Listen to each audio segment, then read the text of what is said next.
Chapter 179. However, even with such heaven-defying resources, there were still some people who did not agree with each other. Because of the historical problems left over from the period of Huanyu and some vermin in the company during the handover period, Mu Weiao got rid of all these people in one fell swoop. This method won her the favor of everyone in the company. After all, there were some people that the previous dynasty couldn't touch. However, Mu Weiao was different. As a new official, she had power and courage.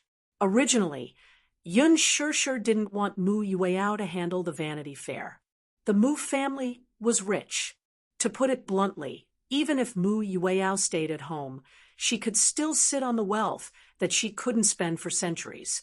Her two elder brothers were influential figures, and their parents had accumulated wealth that could rival a country. Yun Shishir's idea was for Weiao to be able to do what she liked. However, she didn't know what her daughter had experienced. Overnight, she became less lively and talkative than before. At the same time, she strongly requested to inherit Tianyu Entertainment. Although Yun Shishir didn't agree, Mu Yaja let her have her way. Although Yun Shishir didn't understand, she believed in one thing when it came to educating children. That was, it was good enough for one of the husband and wife to make the decision. Since Mu Yaja had already decided, she had no objection. However, not long after she took office, Weiao did something earth-shattering in the industry. Everyone was shocked. That was, she banned Jingyang from the company. Half of Jingyang's contracts were with Tianyu. Moreover, it was the most important part. Apart from commercial endorsements and variety shows, Tianyu had full authority in film and television. In other words, if Mu Weiao wanted to ban Jingyang, she could simply open her mouth and close it. However, Jingyang was facing a variety show and had nowhere else to go. This was only known to the company's insiders. No one outside knew. Soon, Jingyang's studio caught wind of the news. Overnight, all the discussions were terminated. Although there was freedom in variety shows because of Mu Weiao's ban, everyone panicked and didn't know if they should continue to invite Jingyang to work with them. Almost everyone was surprised. In everyone's eyes, Mu Weiao's care and admiration for Jingyang was unparalleled. What exactly had happened that made her so heartless as to ban Jingyang? Jingyang was not surprised when he found out. He knew that Weiao would do this. She must hate him. Otherwise, she wouldn't be so cruel to take such a measure. Everyone in the studio panicked. Apart from Jingyang, no one was calm. The manager knew about the relationship between Mu Weiao and Jingyang. He also knew that something must have happened between the two of them. Seeing Jingyang's indifferent expression, he couldn't help but become anxious. Jingyang, say something. Why are you acting like nothing happened? Why did they ban you all of a sudden? There must be some kind of misunderstanding. Jingyang smiled helplessly. Since she hates me so much, let her hate me. I owe her this. His manager asked tentatively, why don't you go and see her? What's going on? No matter what, you have to find out. No need, Jingyang said, and didn't want to say anything else. Watch first episode Zue new episode chapter 2 section. Please go to Hall of Visitors. Mobile address. Chapter 180. The door suddenly opened. A middle-aged man in a suit walked in. Even though he looked a little old, he still looked extremely handsome. His demeanor hadn't changed. He still looked as elegant as ever. When he walked in, everyone was silent. No one dared to speak. Jingyang still looked indifferent. When he saw the man, he looked up and said indifferently, Mr. Chun. Chun Yongka was the boss of Jingyang's studio. He was in charge of all the affairs of Jingyang's Asia-Pacific division. Chun Yongka glanced at him. Even though Jingyang looked like nothing had happened, it was impossible not to see the dispirited look in his eyes. He pretended not to see it and sat down opposite him. Pretending as if nothing had happened, he asked, "What's going on?" "Nothing. Nothing." Chun Yonka sneered. "Nothing. Did she help you ban you? The whole industry is saying that you offended the princess of the imperial family. She wants you to be kicked out." Jin Yang remained silent. Chun Yonka looked around. The people around him immediately understood and left. When only he and Jin Yang were left in the room, Chun Yonka stood up and paced back and forth a few times. Finally, he said, "Jin Yang, it seems like you haven't understood the seriousness of the matter. Now, you're going to be banned. This is such a big matter. Instead of resolving it, you're sitting here with such a face. What are you doing? What's the meaning of this?" Jin Yang was still expressionless. "She's the one who wants to ban me. I didn't beg her to ban me. Am I supposed to suck up to her and beg her to let me off and be merciful?" Chun Yonka did not speak. After a long while, he smiled coldly. "Others may not know the relationship between you and the Mu family's daughter, but I know it very well. You should know better than me what's going on, right?" Jin Yang looked away. "You're running away," Chun Yonka said mercilessly. "Hurry up and go over.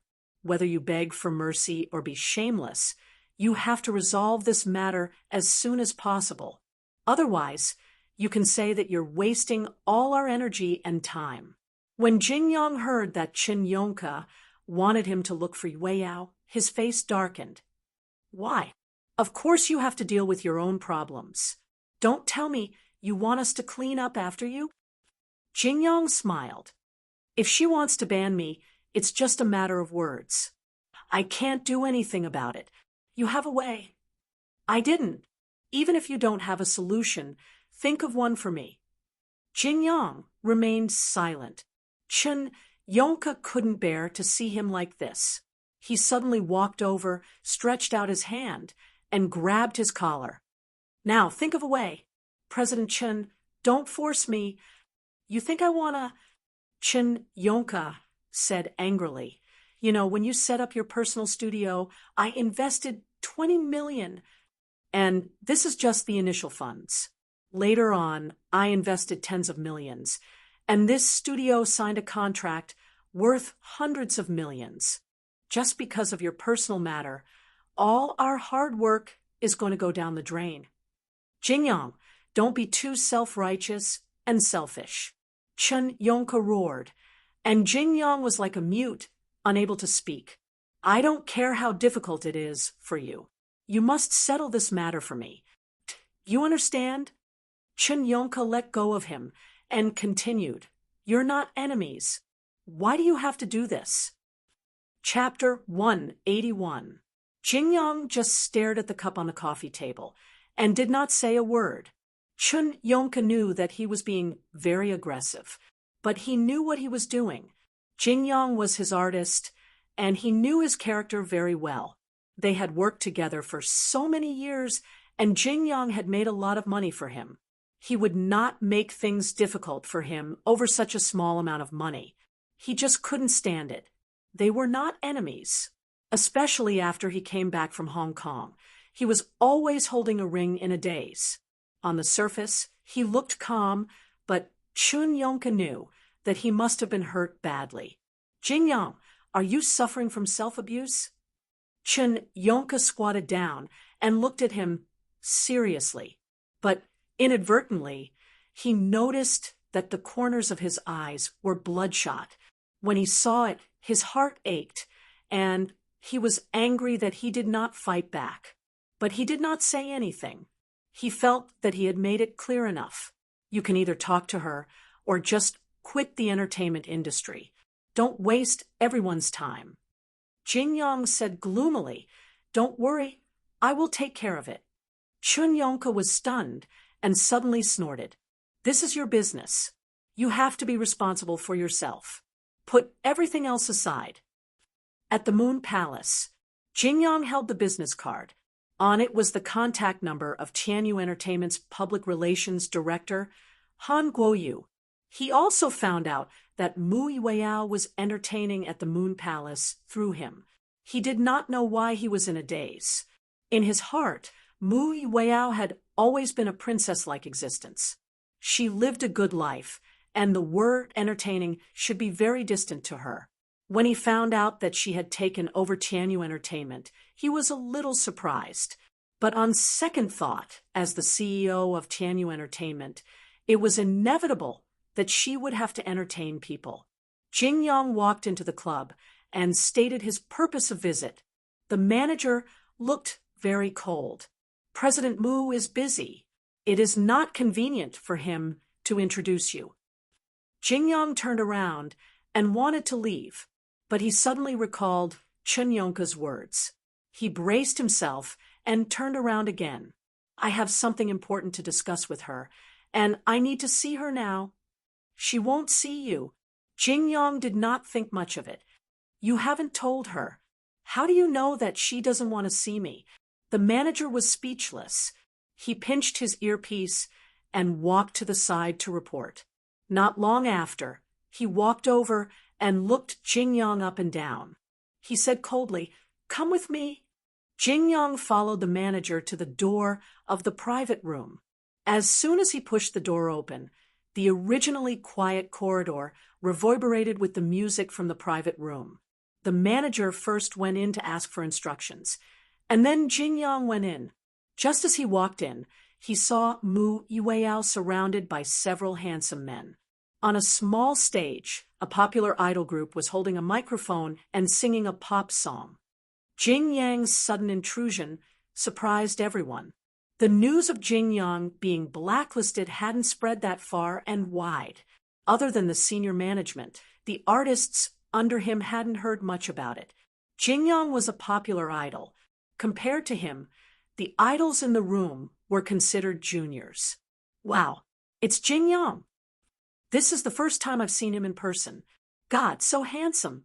A few young men who had obviously just debuted looked at Jing Yang and whispered to each other. The most embarrassing thing was that one of the young men's eyes looked like knives that were aimed at Jing Yang. Chapter 182. Jing Yang was a little annoyed. He was not annoyed because the boy had the same eyes as him, but because his hand was wrapped around Mu Yueyao's shoulder. Mu Yueyao was holding a wine glass full of red wine. When she saw Jing Yang walk in, she instinctively wanted to put it down, because he did not like her drinking. However, halfway through, she suddenly thought of something. Her face turned ashen, and she slammed the wine glass on the table. The wine glass cracked slightly, and some of the red wine spilled out. The boy beside her was shocked. When he saw that her hand was covered in red wine, he immediately took out his handkerchief and carefully wiped her hand. "My Xiao Bao, why are you so careless? If the glass breaks and you hurt your hand, my heart will ache." This was undoubtedly a provocation in Jing Yang's eyes. "Let go of her," he instinctively shouted. The sudden order startled everyone. The boy turned his head and looked at Jing Yang, not knowing what to do. Jing Yang did not have much patience. He walked over and grabbed Yueyao's hand, slapping the boy's hand away at the same time. Because of Jing Yang's status, the boy did not dare to say anything. Mu Yueyao struggled to break free. It was obvious that she was repulsed. "What are you doing here?" she asked indifferently. She glanced at him from the corner of her eye, and then looked away. "Yueyao, don't mess around." Mu Yueyao sneered. "Jing Yang, according to the rules, please call me President Mu." President Mu? Realizing that her tone was so distant, Jing Yang was stunned for a moment. Then he said, "Don't mess around." "You haven't answered me." Mu Yueyao's tone was as cold as ever. "What are you doing here?" "There are many people here. Can we talk in private? Everyone here is my people. There's no need to avoid." After a pause, Mu Yueyao asked without hesitation, "You're just here to verify whether the decision to ban you came from me." Jing Yang remained silent. Mu Yueyao took a deep breath. "So, It was really because of this. Although she had expected it, she still felt very disappointed. If it were not for this, he would never have taken the initiative to appear in front of her.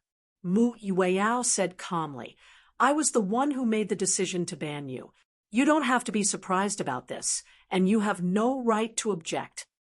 "Please think about this carefully," Jingyang said. "I know that you have a lot of dissatisfaction with me, but there is no need to vent your anger on others. I don't care if you want to ban me, but the studio under my name is affected. I can't sit back and do nothing. So," Mu Yueyao shrugged, "even if you're dissatisfied, it doesn't affect my decision." "What do you want?"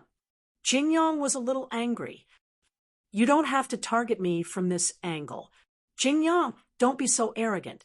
Look at all the people in this room." Her looks weren't bad, and she was good at singing and dancing. Her acting skills weren't bad either. If she was nurtured properly, it was only a matter of time before she became a superstar of the new generation. "Why can't I give them a chance?" Mu Yueyao continued.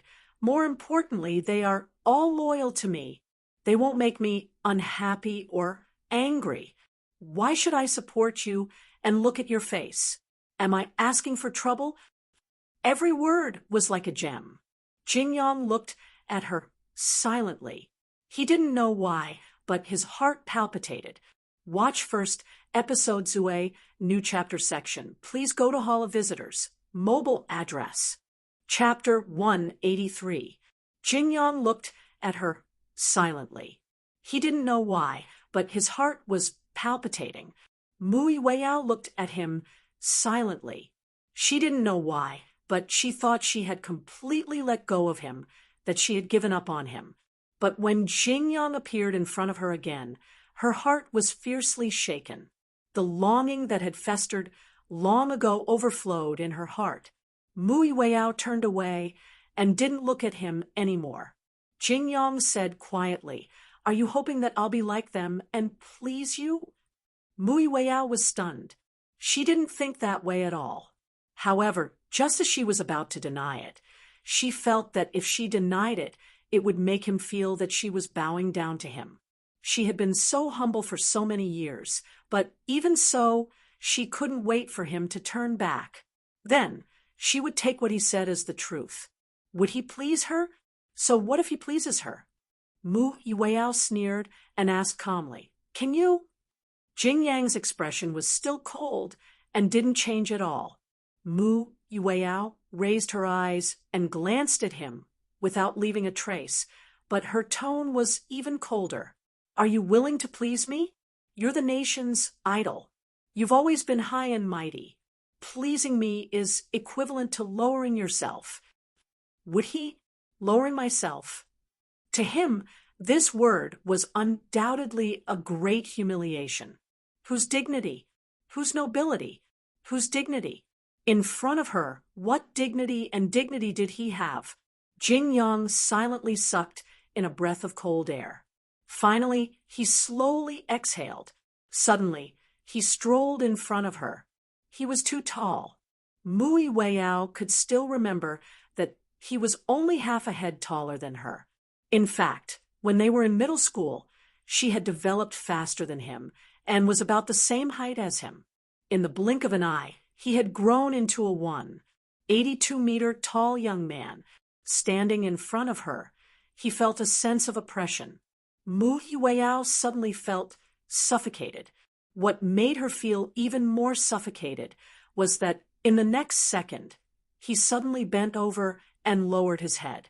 He reached out and gently pinched her chin, his handsome face slowly pressing down on hers. "Do you like me like this?" Jingyang's breath smelled like orchids. His usual cold and indifferent tone actually sounded like he was pampering her. The tenderness that she had not felt in a long time caused her to be deeply immersed in it, and she could not regain her senses. She was surprised and doubtful, but Jingyang didn't wait for her to question him. He lowered his gaze and sealed her voice before she could say anything. The surroundings suddenly became deathly silent, and not a single sound was made. Everyone's eyes widened fiercely as they stared at the two of them. Yueyao stepped back slightly. Jing Yang's hand suddenly hugged the back of her neck tightly. Yueyao couldn't step back anymore and let his lips crush hers. His scalding hot breath was like magma passing through the gap between her lips and gushing into her mouth and teeth. She could even smell the scent of the mint candy he was most used to eating. It was fresh and fragrant, and she couldn't help but indulge in it. Yueyao felt as if her entire body had sunk into a swamp. She wanted to struggle, but she couldn't move. After a while, Mu Yueyao reached out and wanted to push him away. However, Jing Yang had already expected it and hugged her even tighter. The two of them were so close to each other. Mu Yueyao had never thought that it would be such a scene. Watch First Zue New Chapter section. Please go to Hall Guest. Phone address. Chapter 184. Even though the two of them were so close to each other, however, there was still a trace of embarrassment in Mu Yueyao's eyes. Earlier, she could clearly feel the warmth in his eyes, but now it was only coldness. A sense of helplessness enveloped her. Mu Yueyao asked impassively, "What do you want? Is this enough for you?" Jing Yang gently stroked her chin and narrowed his eyes. "Is this the kind of submission you want?" Submission? When Mu Yueyao heard this, she felt as if a basin of cold water had drenched her from head to toe. She looked up in disbelief and stared at Jing Yang, repeatedly thinking about what he had just said. Did he think that she wanted him to submit to her? Mu Yueyao's heart was really cold. Her lips parted into a cruel smile, and a voice that didn't seem to belong to her escaped from her lips. "Are you here to persuade me to give up the ban on you?" Jing Yang remained silent, taking it as a tacit admission. Mu Yueyao arrogantly tucked a strand of hair behind her ear. Suppressing the disappointment in her heart, she said coldly, "That will depend on your performance." Because of her overly strange tone, Jing Yang's expression immediately froze. Then he smiled faintly and said, "I will definitely satisfy you, Chairman Mu." Chairman Mu. He actually used such an unfamiliar form of address. Mu Yueyao smiled even more bleakly. "Don't disappoint me." Jing Yang lowered his head and whispered in her ear, "Tonight, Tonight? What did he mean?" Mu Yueyao didn't have time to think before he kissed her again. All her thoughts froze at this moment. In the hotel corridor, there were messy footsteps. Mu Yueyao felt extremely drunk. However, in her memory, he didn't feel like he had drunk much. How could he be so drunk all of a sudden? She staggered as she walked, her hand held tightly by Jing Yang. This was a hotel. What would happen next was completely predictable. Jing Yang said that he would perform well tonight. She wasn't stupid. He had been so attentive. Moreover, he had held her hand and led her into the hotel. It was self-evident what this meant. Yueyao Mu had already experienced puberty. She had once held her blushing face and wondered if she and Jing Yang would be like Daddy and Mommy if they got married. She was young and insensible. In the middle of the night, she saw her daddy carrying her mommy into the room. Out of curiosity, she sneaked to Mu Yaja and Yun Shirshir's door and listened to the movements in the room through the door. Mu Yaja had put in a lot of effort in soundproofing the room. Through the door, nothing could be heard. However, Yueyao already had a vague idea of what was going on. What exactly happened between a man and a woman? Perhaps it was because her imagination was limited. No matter how good her imagination was, the other party only had Jing Yang's face. At that time, she might have already realized that she didn't simply see Jing Yang as an older brother. She regarded him as the object of her affection and was filled with youthful joy. In the room, the door was pushed open. Jing Yang held her arm and pulled her into the room. At that moment, Mu Yueyao suddenly felt as if her soul had been sucked out of her. She entered the dark room. Before she could sort out her messy thoughts, the door was already closed. The room was so dark that she couldn't even see her fingers. She suddenly panicked. Chapter 185. She started to panic all of a sudden. Jingyang pinched her chin and lowered his head, taking away all of her breaths. In the dark night, she felt as if her body was drowning in the sea as the seawater gushed into her body. Suffocation. The pain was accompanied by the waves and slowly engulfed her body. The next day, the sun shone on the edge of the bed. When Mu Yueyao opened her eyes, she was the only one left on the huge bed. She sat up on the bed in a daze and looked around. The messy clothes on the floor, the crumpled bed sheets, and her throbbing temples reminded her of the madness that had happened last night. Jing! She was about to call his name when she heard a sudden movement in the bathroom. Mu Yueyao nervously covered herself with the blanket. After a while, she saw Jingyang walking out of the bathroom with a bathrobe draped over him. Jingyang had a golden ratio figure and exquisite facial features.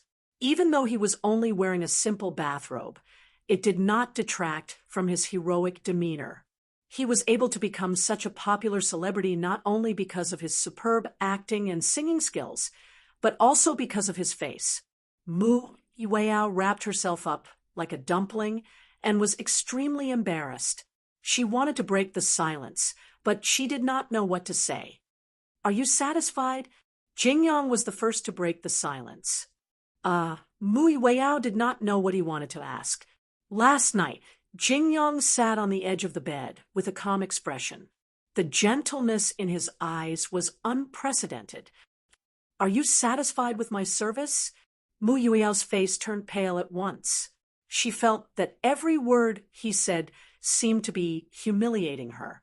Yes, she wanted to have him, but it wasn't in this sense. Mu Yueyao turned her face away and did not look at him.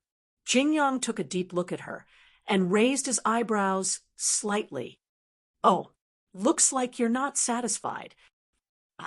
It's okay." Jingyang slowly inched closer to her and grabbed her chin. "I have all the time in the world now," he said softly. "Jingyang." Yueyao finally couldn't take it anymore. "Don't go overboard." However, Jingyang ignored her warning. His hands entwined with hers, trapping her in this world and kissing her lips. His kiss seemed to have a magical power.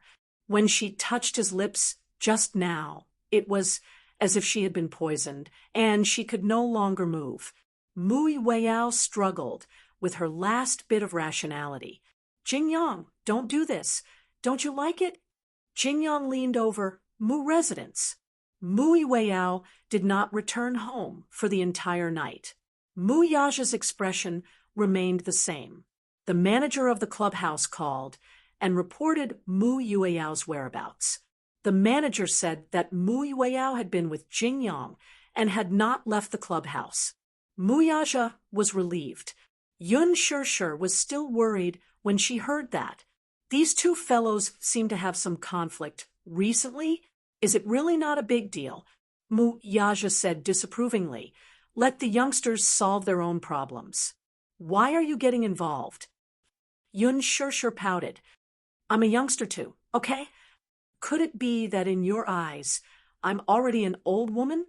Mu Yaja grunted. "You're an old woman. What about you? Then aren't you a stinky old man? What's there to dislike about an old man if I'm an old woman?" As the two of them bickered, Yun Shishir forgot that Yueyao had not returned home for the entire night. "Quick, praise your wife for being beautiful." Chapter 186. "Daddy." Xiao Yichen suddenly rubbed his chest and frowned deeply. "My chest feels a little stuffy." "What's wrong?" A hint of worry appeared on his face. "Why is your chest feeling stuffy again?" Xiao Yichen bit his head in confusion and pouted. "I don't know. It's just stuffy, and sour. I feel so sad." Mu Yaja patted his little head.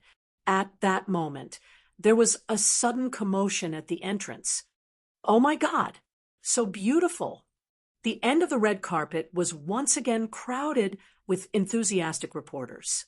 Yun Shirshir had an elegant and charming smile on her face as she held on to Gu Xing's arm and gracefully entered the venue. When they appeared in front of the camera just now, there were countless stunned, jealous, contemptuous, and questioning eyes that fell on them from all directions, especially when they saw Yun Shirshir's eye-catching luxurious gown and the dazzling ruby necklace on her collarbone. Yun Shirshir was dressed in a luxurious red gown and was as beautiful as a fresh and tender red rose. Her delicate face was full of color and fragrance. When she stood next to Gu Xingze, they had to admit that they were a perfect match. Gu Xingze had always been the darling of the fashion industry. With his tall figure and charming face, no matter which female celebrity stood next to him, they seemed to be overshadowed and robbed of some of their elegance. However, Yun Shirshir was different. When she stood next to him, not only was she not overshadowed by his elegance, she stood out even more. This caused the reporters to excitedly whisper to each other. I recognize her.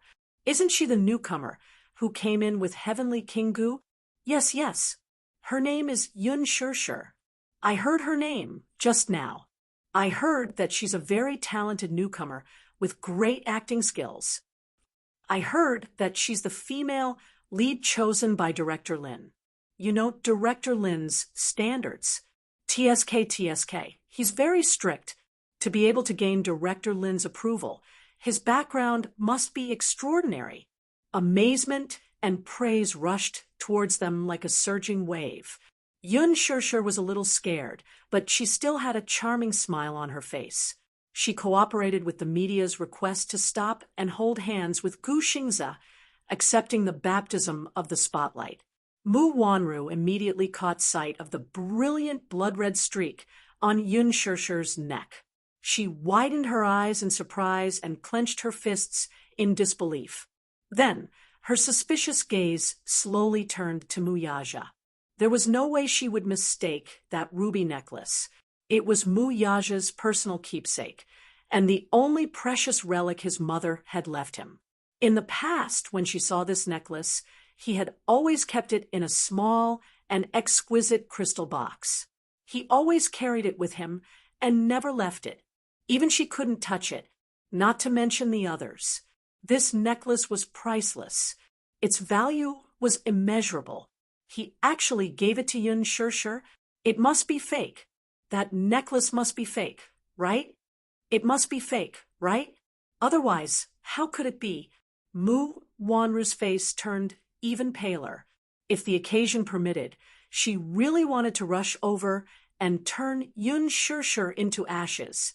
The entire banquet had not officially started, but the atmosphere was already at the highest level because of Gu Xingze and Yun Shirshir. In the magnificent hall, the lights were intertwined. Yun Shirshir did not notice Mu Wanru's hateful gaze. Chapter 187. Who knew how many of them she was going to kill tonight? Even Li Hanlin, who was watching the scene from the second floor, was stunned. Yun Tianyu stepped on his foot and said coldly, "Agent Li, have you forgotten what I told you?" No.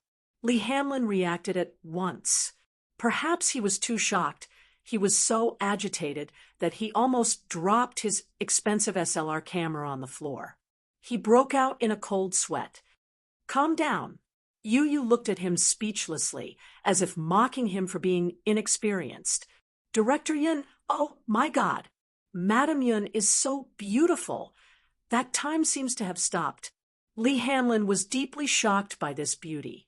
He quickly raised his camera and still did not forget to exclaim, "The creator is so amazing, so beautiful, so beautiful.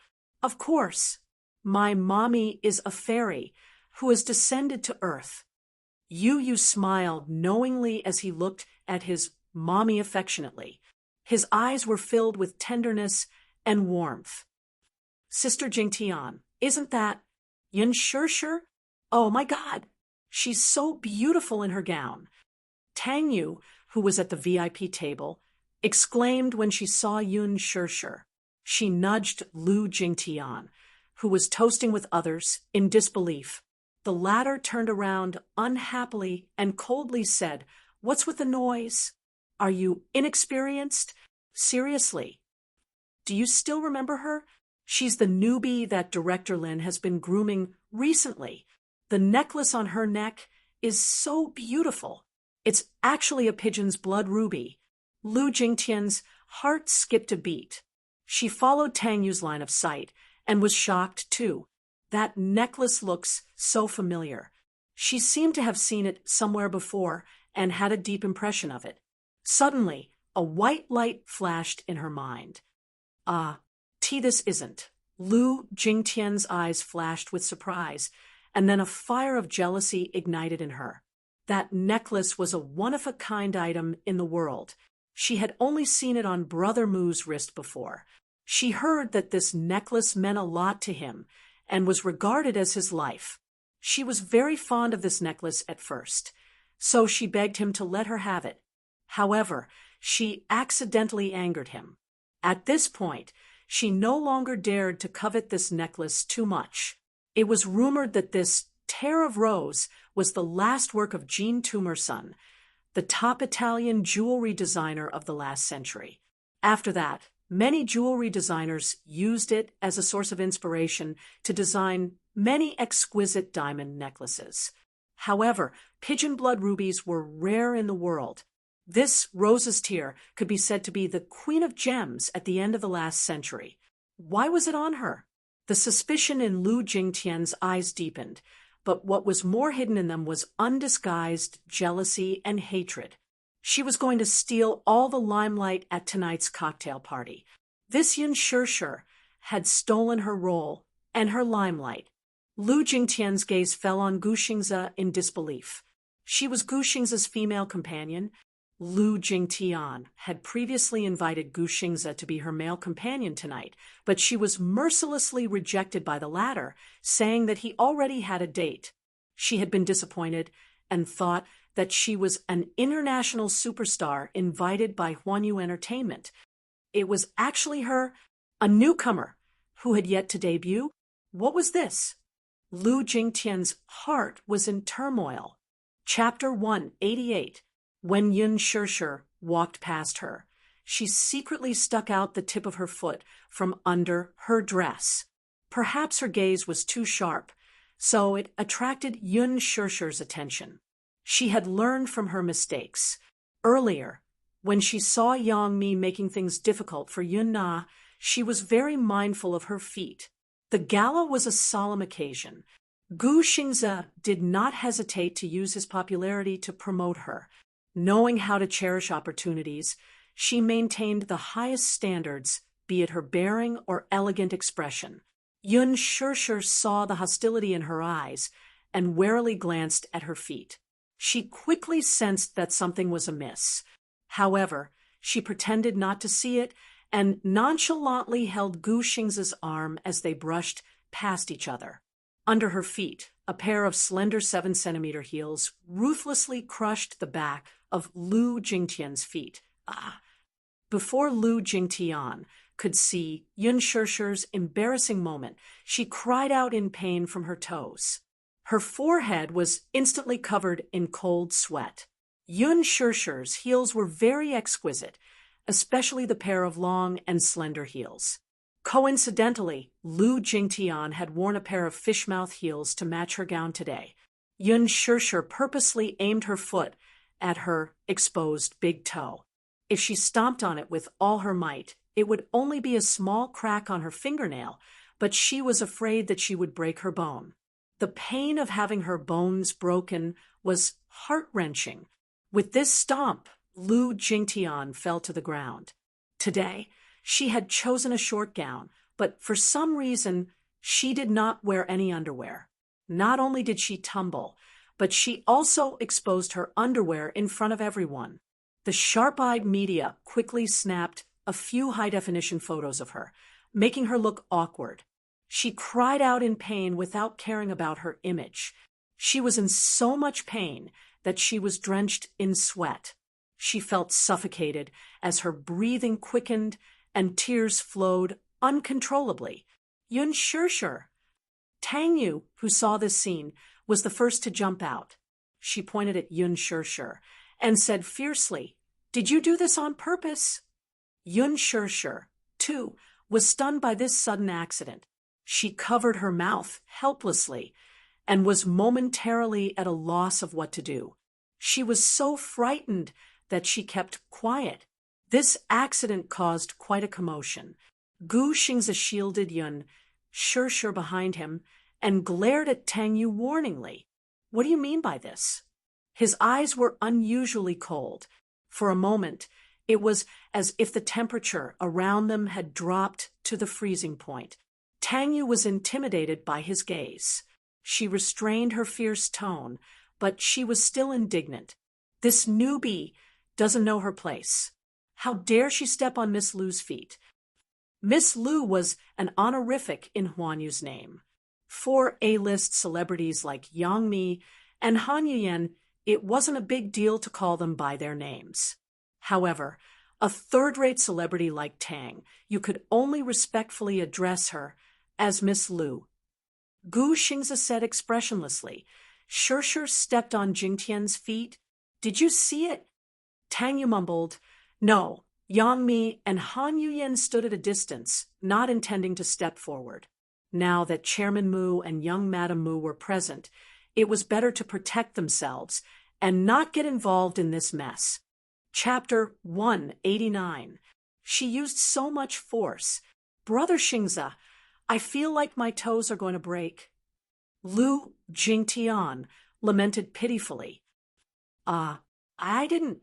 Yun Shirshir tried to explain herself in a fluster, but she looked helpless as if she had no way to defend herself. Inside, however, she thought to herself, "My toes are definitely fractured. I know very well how hard she used. Even though I've always been compromising, it's all for Yu's sake. I'm not a pushover. I won't reject anyone who wants to bully me." She could vaguely tell that Lu Jingtian was not someone to be trifled with, but who asked her to be the one to trip her up first? She was merely giving her a taste of her own medicine, so it was not overboard. She could offend anyone she wanted. She had offended so many people today, and she was not one of them. Gu Xingzi knitted his brows. He had a close relationship with Lu Jingtian, but she was used to acting coquettishly, so her words were often exaggerated. Gu Xingzi naturally did not believe her easily, so he only said, "I'll get someone to send you to the infirmary right away." "Brother Xingzi, why are you so biased toward her?" That little *TCH clearly stepped on me on purpose. Muyaja looked in Yun Shirshir's direction with a deep frown. He was already very displeased from the moment she entered the venue. He originally thought that this woman was tactful enough, but he did not expect her to appear together with Gu Xingzi. At this moment, Xiao Yichen, who was standing beside him, also had a gloomy look on his face. The spot where Lu Jingtian fell was not far from where he was standing. From the moment Yun Shirshir entered the venue, Xiao Yichen's entire attention was on him. The only thing the father and son had in common was that Xiao Yichen was equally unhappy with such a beautiful sister holding another man's arm. What happened next, though, was inconceivable to him despite his young age. Lu Jingtian actually stretched out her leg to trip him. He saw it clearly, but it was too late for him to stop her. He did not expect things to develop in an unexpected direction, though, naturally, the people on the second floor could clearly see the chaos that had occurred. Yun Tianyu only heard Lu Jingtian's unreasonable crying and accusations. It was clear that she wanted to put Yun Shirshir in a disadvantageous position. His face turned red with anger. "How dare you bully my mommy?" "Agent Lee, what is this woman's name?" Agent Lee said bitterly, "I don't know. Didn't you do your homework before coming here?" "The female celebrities I like aren't from Huanyu," Lee Hanlon said, innocently with a pitiful look on his face. "But President Yun, I will investigate this matter thoroughly after the party ends."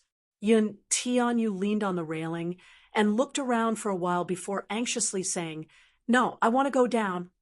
Lee Hanlon, on the other hand, quickly picked him up. "Director Yun, stop messing around. You can't go now. Your identity cannot be exposed for the time being. No, this pretty sister didn't step on you." Just as Yun Tianyu was worrying, a tender voice came from downstairs. With a dark face, he looked in the direction of the voice and saw Xiao Chen unhappily saying, "This pretty sister was walking fine, but you stretched out your leg to trip her. It's your fault." Yun Tianyu's face darkened when he heard this. Pretty sister? This little brat actually called his biological mommy pretty sister? Yun Tianyu, who had always been calm and collected, twitched his mouth violently and became flustered in the wind. Chapter 190. This little brat actually called his biological mommy pretty sister. Yun Tianyu, who had always been calm and collected, twitched his mouth violently and became flustered in the wind. Then, based on this logic, what should this little lad call him? In his mind, he could not help but picture little Ichen standing in front of him, bashful and childish as he called out to him, "Uncle." Yun Tianyu felt as if he had been struck by a landmine. Why was his brother so stupid? He really despised him. Compared to Xiao Yichen, he despised Mu Yaja even more. They had the same genes, so why was his brother's IQ worrying? In a way, Yun Tianyu could be said to be the high IQ pillar of the family of four, holding up the average IQ. His thoughts paused for a moment, and he harshly reprimanded himself for letting his imagination run wild. What family of four? He did not acknowledge his father and brother. His family only had his mommy and him. The rest did not count. Lu Jingtian was caught off guard by Xiao Yichen's words. Her face darkened, and she was embarrassed. She even forgot to cry, and could only laugh awkwardly. Deep down, she hated this child, who had appeared out of nowhere, to the core. If it were any other child, she would have long flared up. Alas, the one standing before her was Mu Yichen, the young master of the Mu group. Standing behind him was her beloved Mu Yaja. No matter what, she had to be gentler to this child. The Mu family's love for this child was self-evident. What if she had to get along with him after marrying into the Mu family? She had to make this child like her, lest he become an obstacle to her marrying into the Mu family. She could only bear with the pain, and smilingly said, "Baby Xiao Yichen, you must have seen wrongly. How could I do such a despicable thing?" Xiao Yichen looked at her with disdain and complained in his childish voice, "Daddy taught me since I was young that a man should be upright and take responsibility for his words. I'm not lying. It's clearly you who stretched out your leg to trip this pretty sister." Yun Tianyu almost fell to the ground. This child looked cold on the surface, but when he spoke, it was as if he was in kindergarten. He thought that he had also inherited excellent genes and was as smart as him. He covered his face silently. Lee Hamlin nodded. "That's right. That's more like a 6-year-old kid. President Yun, your IQ and EQ are already heaven-defying." Xiao Yichen's words stirred up a commotion among the guests. Children's words are never fake. Moreover, for a prestigious family like the Mu group, their upbringing must be very strict. Young Master Mu would never lie. That's right. I also think that Lu Jingtian is targeting Yun Shishir. It's inevitable for women to be jealous. Yun Shishir is so glamorous tonight. She must have stolen the limelight from many people. Some people have been unhappy for a long time. They must want to see her embarrassed. Newcomers are always oppressed, especially newcomers like Yun Shishir who haven't debuted yet. It's natural for her to be ostracized. I really feel sorry for her. Lu Jingtian was on the verge of tears. I didn't. Chapter 191. Xiao Yichen suddenly pointed at the camera at the side. I see that this camera is facing you. Play the video back, and the truth will be revealed. With that, the little lad mysteriously pointed at Lu Jingtian and pretended to be cool. There is only one truth. After saying this, he actually raised his chin in self-satisfaction, thinking that he had said something cool. Everyone fell silent. Even Yun Shishir was stunned by Xiao Yichen's amusing act. Mu Yaja could no longer maintain his calm composure, and his lips curled into a smile for some reason. Upstairs, Yun Tianyu was completely petrified. Is he joking?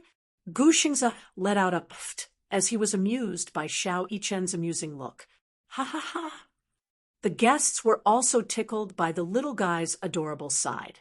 Yun Shishir, who was standing among the crowd, looked at Xiao Yichen. She wanted to laugh, but she could not bring herself to do so. This child was actually helping her. This was something she did not expect. Ever since this child was born, the mother and son had never seen each other. However, there seemed to be a faint bond between them. After all, blood was thicker than water. It was a bond that could not be erased. Could this be considered telepathy? What did this child call her just now? Pretty sister? Yun Shishir could not help chuckling. When she first saw this child, he had an arrogant and cold expression, which was exactly the same as Mu Yaja's impression of him. He seemed unapproachable, but she did not expect him to have such an adorable side. Even though he and Yu were identical twins, their personalities were very different. Yu was a very gentle child. He was innocent, romantic, adorable, and heartwarming. Occasionally, he would show an astonishing maturity that made people want to rely on him. Xiao Yichen, on the other hand, seemed to have inherited more of Mu Yaja's genes. On the surface, he looked deep and cold, but he could also reveal a rare, adorable side.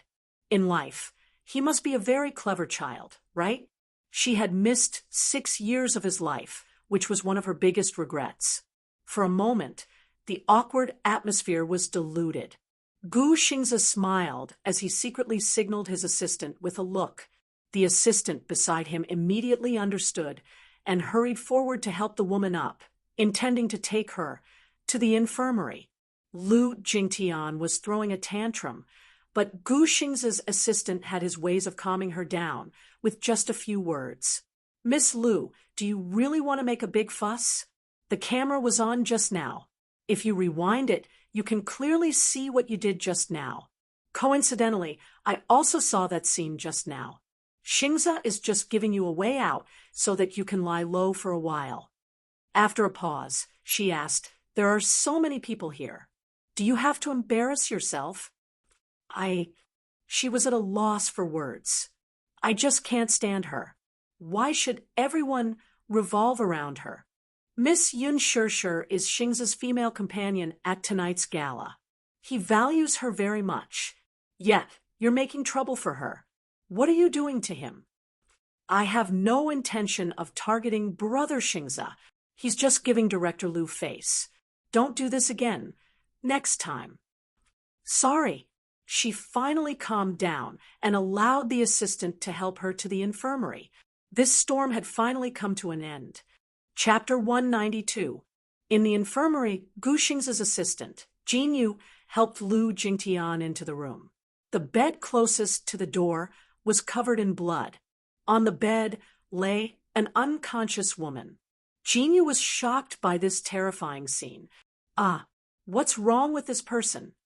She did not recognize the poor woman in front of her because the person on the bed was already beyond recognition. She did not recognize her, but Lu Jingtian knew who she was.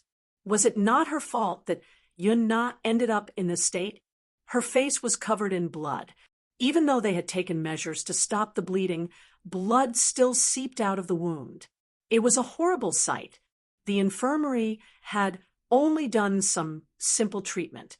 In a situation like Yun Na's, she still needed to be admitted to the hospital for treatment. Her face was beyond recognition. She was really beyond recognition for a woman. Her life would be completely ruined if her face was in such a state. A cocktail party had completely ruined her bright future. Lu Jingtian had been heavy-handed, but she did not expect this to happen in a fit of anger. For a moment, she was a little shocked and regretful. Therefore, when she pushed the door open and saw Yun Na's miserable appearance, she felt a little guilty. She did not mean to hurt her, but this woman was too shameless. In her anger, she lost her mind. By the time she came back to her senses, her face was already disfigured. Although the eyebrow shaver was small, it was sharp enough. The wound on her face was not deep, but there was a lot of blood. More than a dozen scratches were densely packed and crisscrossed, making it look shocking. However, she had already called her father. Soon, he would send someone over to deal with this matter. When the matter was exposed, at most, they would have to compensate a few 100,000 yuan, appease the family's emotions, and suppress the limelight. This matter would be over just like that. If Yun Na wanted to make a big deal out of this matter, she could bribe a substitute to take the blame for her, and this matter would end there. It was easy to deal with a person without power or influence. Lu Jingtian said to Jinyu, "Please call an ambulance for me. This place is too disgusting. I can't stay here any longer." All right. Jinyu did not know that there was something fishy about this matter, so she called an ambulance for her. She walked out of the door and dialed the emergency number.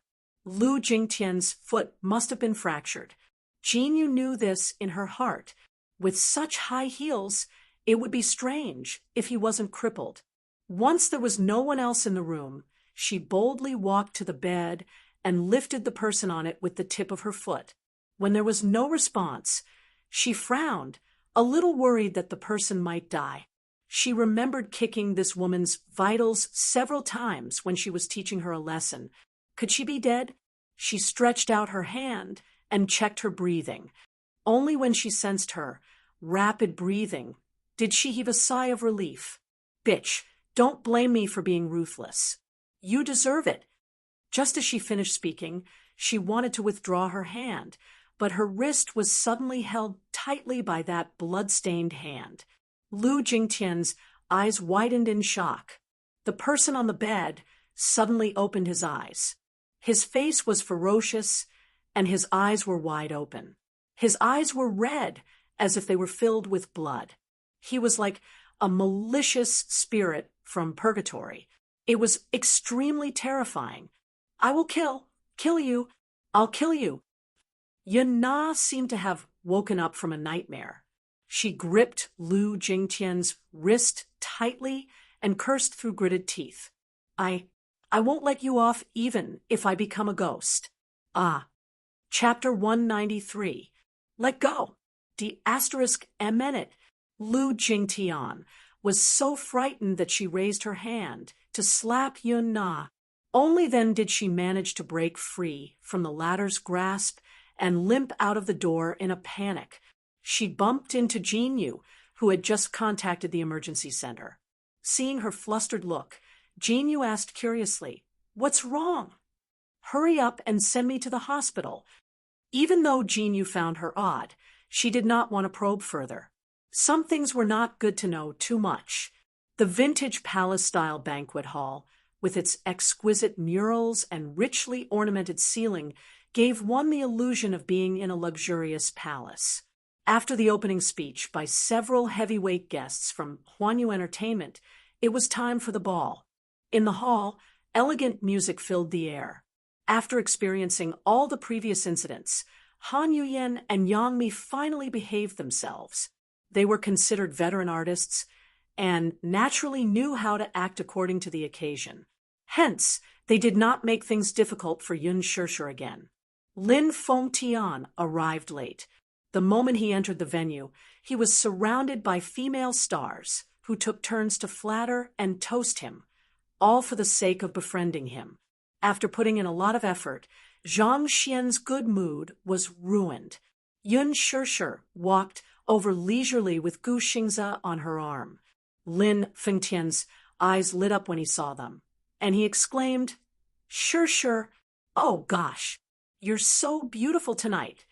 The two producers behind him and the assistant director in charge of casting were also stunned by her beauty, and they were not stingy with their compliments. "Thank you for your praise, Director Lin. Producer Li, Director Meng, nice to meet you." Yun Shishir greeted them with a polite smile.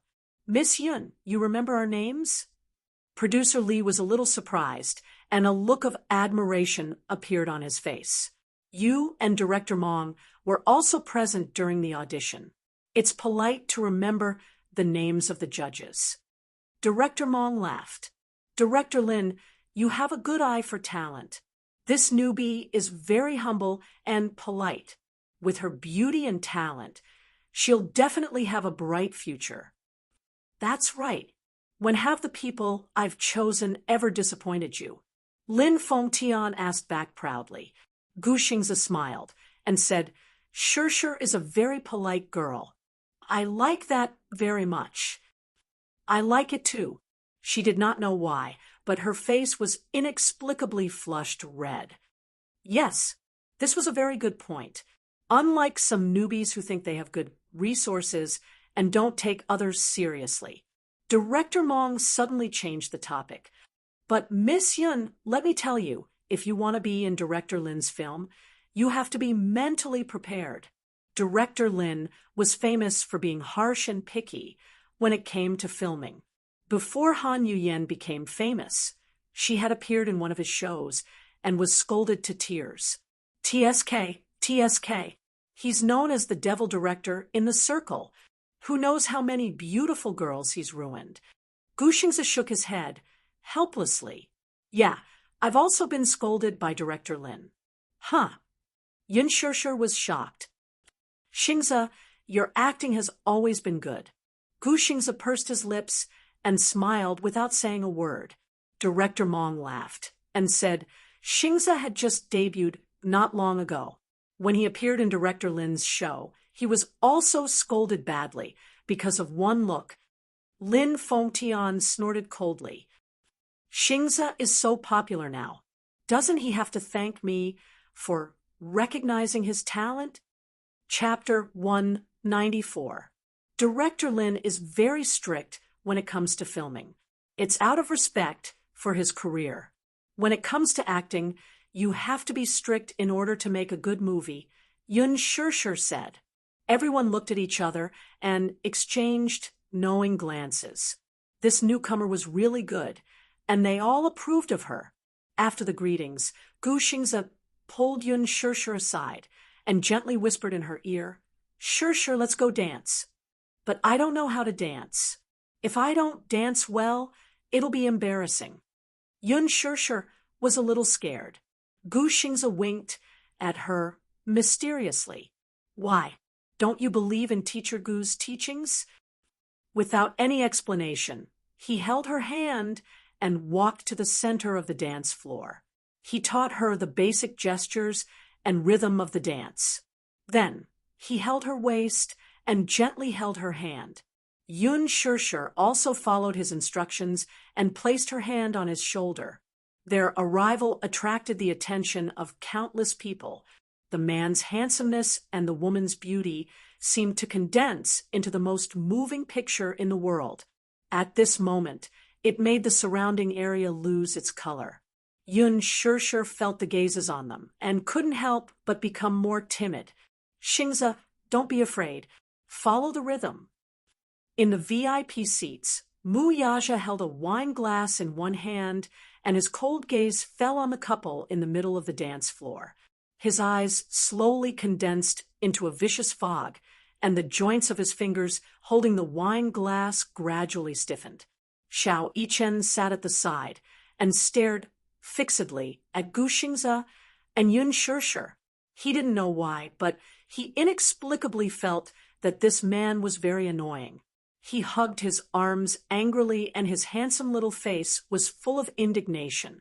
"Shall let's go dance too?" Mu Wanru walked over and gently placed her hand on his shoulder. "Okay." Mu Yaja pondered for a moment and held her hand. The moment they stepped onto the dance floor, all the guests in the hall focused their attention on them. Compared to Yun Shirshir's clumsiness, who only knew some simple dance steps, Mu Yaja and Mu Wanru's dance was more magnificent. As an upper-class noble, they had been taught from a young age that bearing and dancing were important and inseparable. The elegant dance steps were in tune with the brisk melody, and the exquisite suit set off the man's tall and slender figure. Mu Yaja's graceful dance was captivating. "Oh my God, Chairman Mu is so handsome." As expected of the richest family in the capital, even their dancing is so outstanding. "His face is like a god's. How can it be so perfect? Boo-hoo. I'm so jealous of the woman beside him. I also want to dance with him." "Huh, you? Who are you? Stop daydreaming. It won't be your turn." Yun Shirshir couldn't help but be distracted. She glanced at Mu Yaja from the corner of her eye, and her expression couldn't help but wander and drift. She was looking at him, but he wasn't looking at her. His handsome side profile looked so arrogant and unapproachable. She accidentally stepped on the tip of Gu Xingze's shoe. She exclaimed and looked up apologetically. Her face instantly turned red. "I'm sorry. It hurts, Shirshir."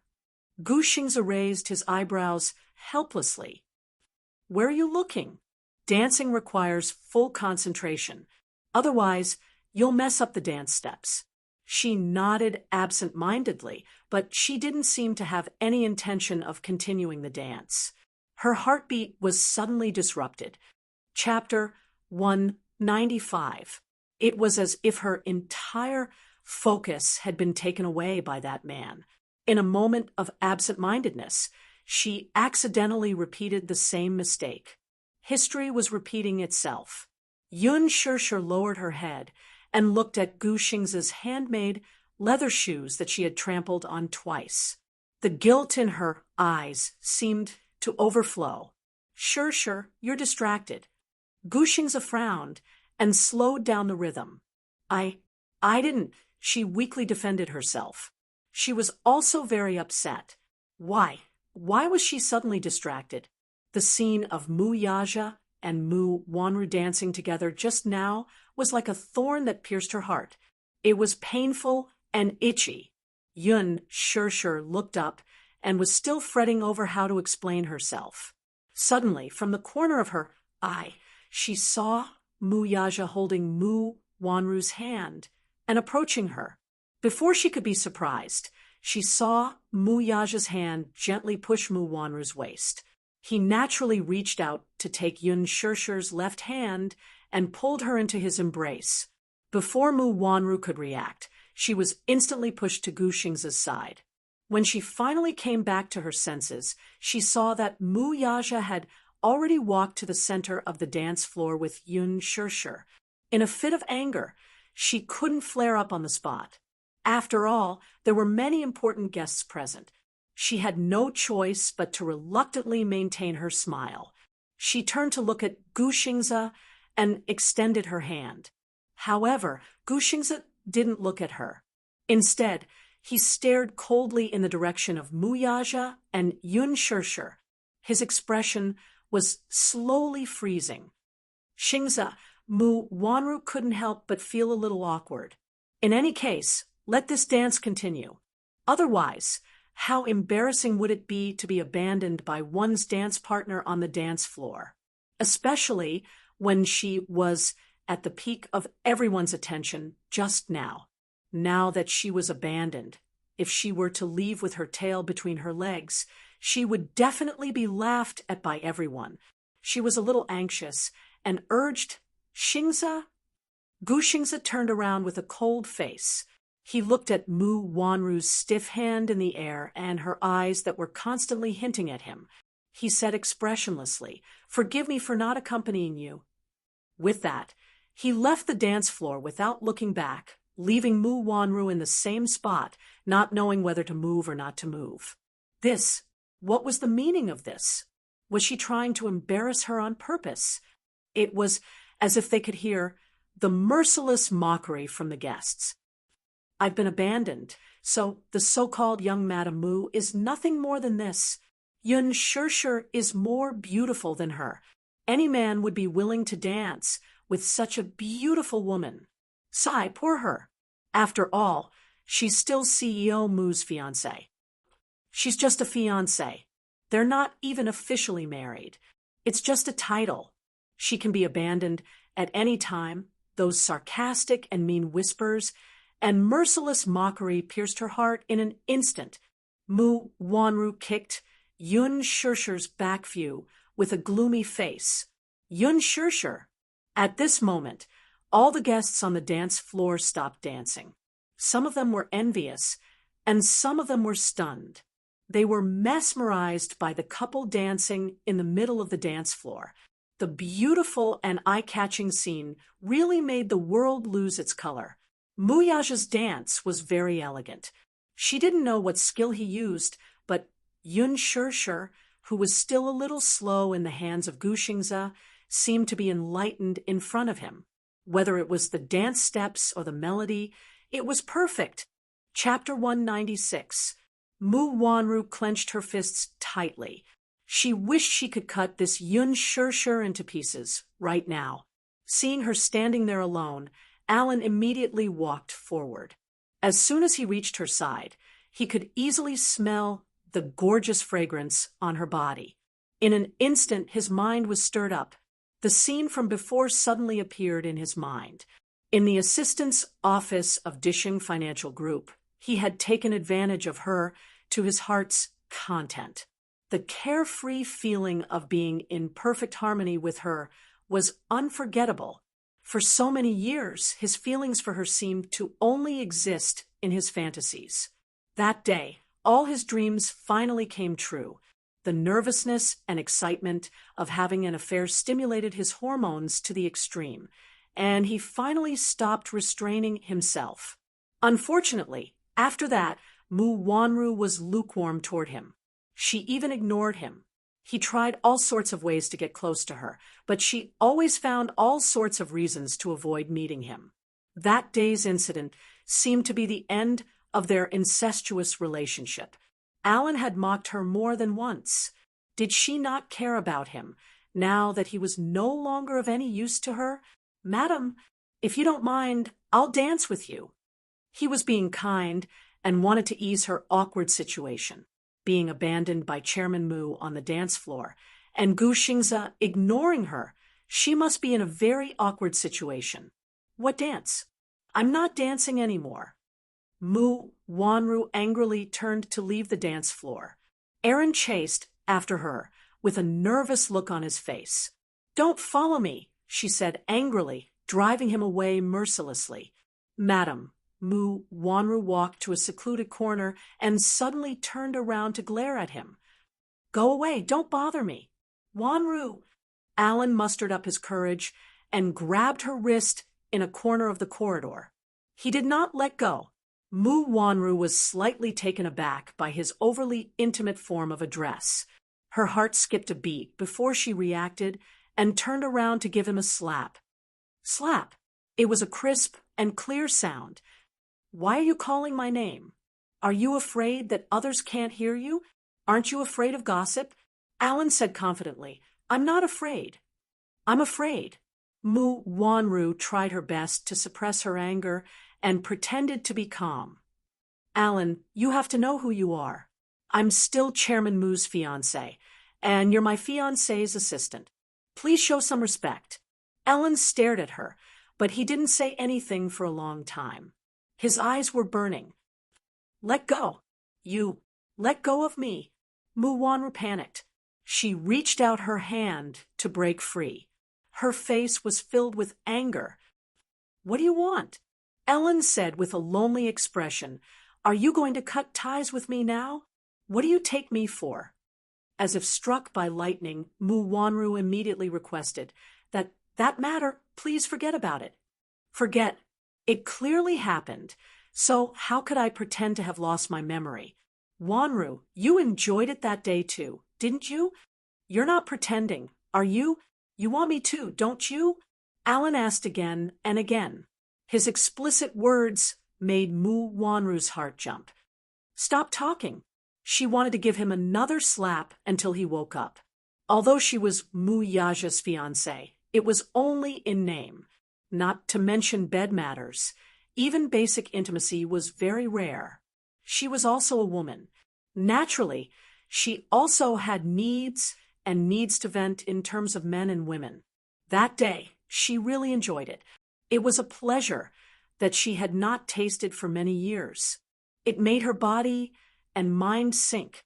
Chapter 197, after he confirmed the destruction of Yun Shirshir and Yun Tianyo's information, she gave him the cold shoulder and avoided him, pretending that the incident that day did not exist. He asked bitterly, "Are you abandoning me now that I'm no longer of any use to you? Or is it that my feelings aren't firm enough and you don't believe me? Shut up." Mu Wanru said helplessly, "I can't leave him. Just give up. There's no possibility between us." Their relationship was nothing more than a love that could not see the light of day. Although it had already sprouted, she wanted to strangle it in the cradle. "Wanru, I've never asked for a status. I only want to be with you. Even if it can't see the light of day, I'm not afraid." "It's not like you haven't seen Mu Yaja's methods. Are you really willing to betray him for me?" Mu Wanru's expression changed. She had clearly thought of something. This errand was still useful to her.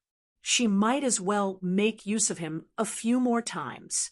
Yun Shirshir had not been completely eradicated yet, and she was lacking manpower.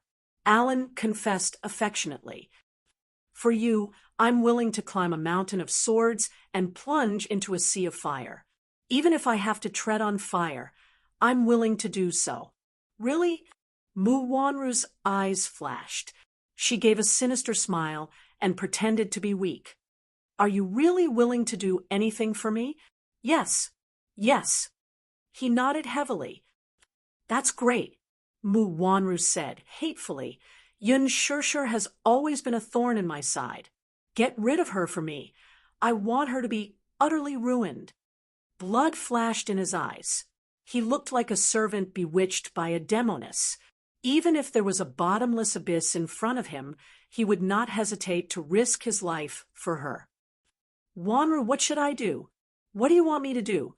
"Tonight, the company's top management wants to see her.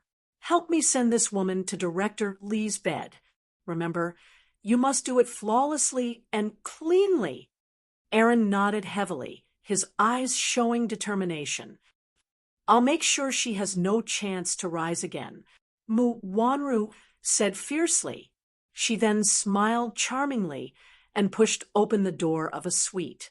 Leaning against the door, she hooked her finger at him. Alan walked over as if he was obsessed. Mu Wanru smiled mischievously. She reached out and hooked Alan's shoulder, leading him into the room. She turned around and saw the door close. Now, this room only belonged to them. The woman smiled coquettishly and held his shoulder. She stood on her tiptoes and kissed his thin lips. Her breath was like orchids. "Alan, hold me tight. Quick." She seemed a little impatient. Mu Yaja had never laid a finger on her. She had even suspected that he had some kind of hidden disease in that area. It wasn't until 6 years ago, when that woman became pregnant with his child, that she understood that he just didn't want to touch her. He must not have been mentally prepared, right? Mu Wanru was not willing to give up. She swore that she would win his heart sooner or later. She was determined to win this smokeless war between the rich and powerful. Under her encouragement, Alan became excited. It turned out that she really had him in her heart. She must have some feelings for him. Otherwise, there wouldn't be a second time. The two of them were completely immersed in a happy world. Outside the door, a man in a suit pressed the stop button on the recording pen in his hand when he heard a soft gasp coming from inside the room. He pushed the frame of his glasses up his nose. His handsome face was full of disgust and contempt. "Boss is right. This Alan has long been rebellious."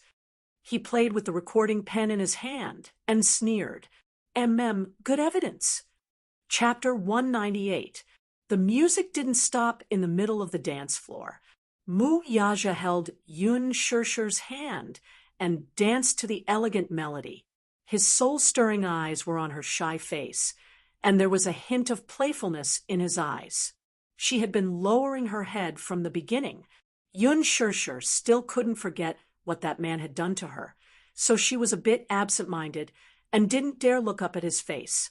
On the other hand, he always had an elegant and calm demeanor. His nonchalant expression made it seem as if everything was under his control. His desire to control was really strong, especially Yun Shirshir's face turned even redder at the thought of that charming scene. She gritted her teeth and wanted to shake his hand off and run away from him. He would always appear in her world without any explanation, provoking her and disturbing her mind. Then, with a leisurely attitude, he would wantonly enjoy her helplessness and panic. How could this man be so evil? She couldn't help being absent-minded and making mistakes in her dance steps. Mu Yaja lowered his head to look at her and lightly commented, "Miss Yun, your dancing is too stiff." Yun Shirshir bit her lips and said, "I don't know how to dance. I only know some simple dance steps. You can laugh at me all you want." Mu Yaja raised a brow as his thin lips curled into a slight curve. "You're really covered in thorns. There's no soft spot on you. You're like a hedgehog." "I'm a hedgehog," Yun Shirshir said. "I'm fully armed to protect myself." Protecting herself would also hurt the person who really wanted to love her. The man looked at her. She seemed to have restrained her sharpness, but her eyes were staring at him warily, as if she was alert that he was doing something bad to her, so she could fight back immediately. She was really like a little mommy covered in injuries, always staring at anyone who wanted to get close to her. Her eyes were filled with uneasiness, bewilderment, and wariness. A woman who was both stubborn and fragile at the same time. What a contradiction. Relax and follow the rhythm. Dancing is easy. On the second floor, Yun Tianyu was so angry that he stomped Li Hanlin's foot when he saw this scene. The latter picked him up with a bitter face and said aggrievedly, "Director Yun, you can't just stomp on me to vent your anger. This man is obviously wooing my mommy.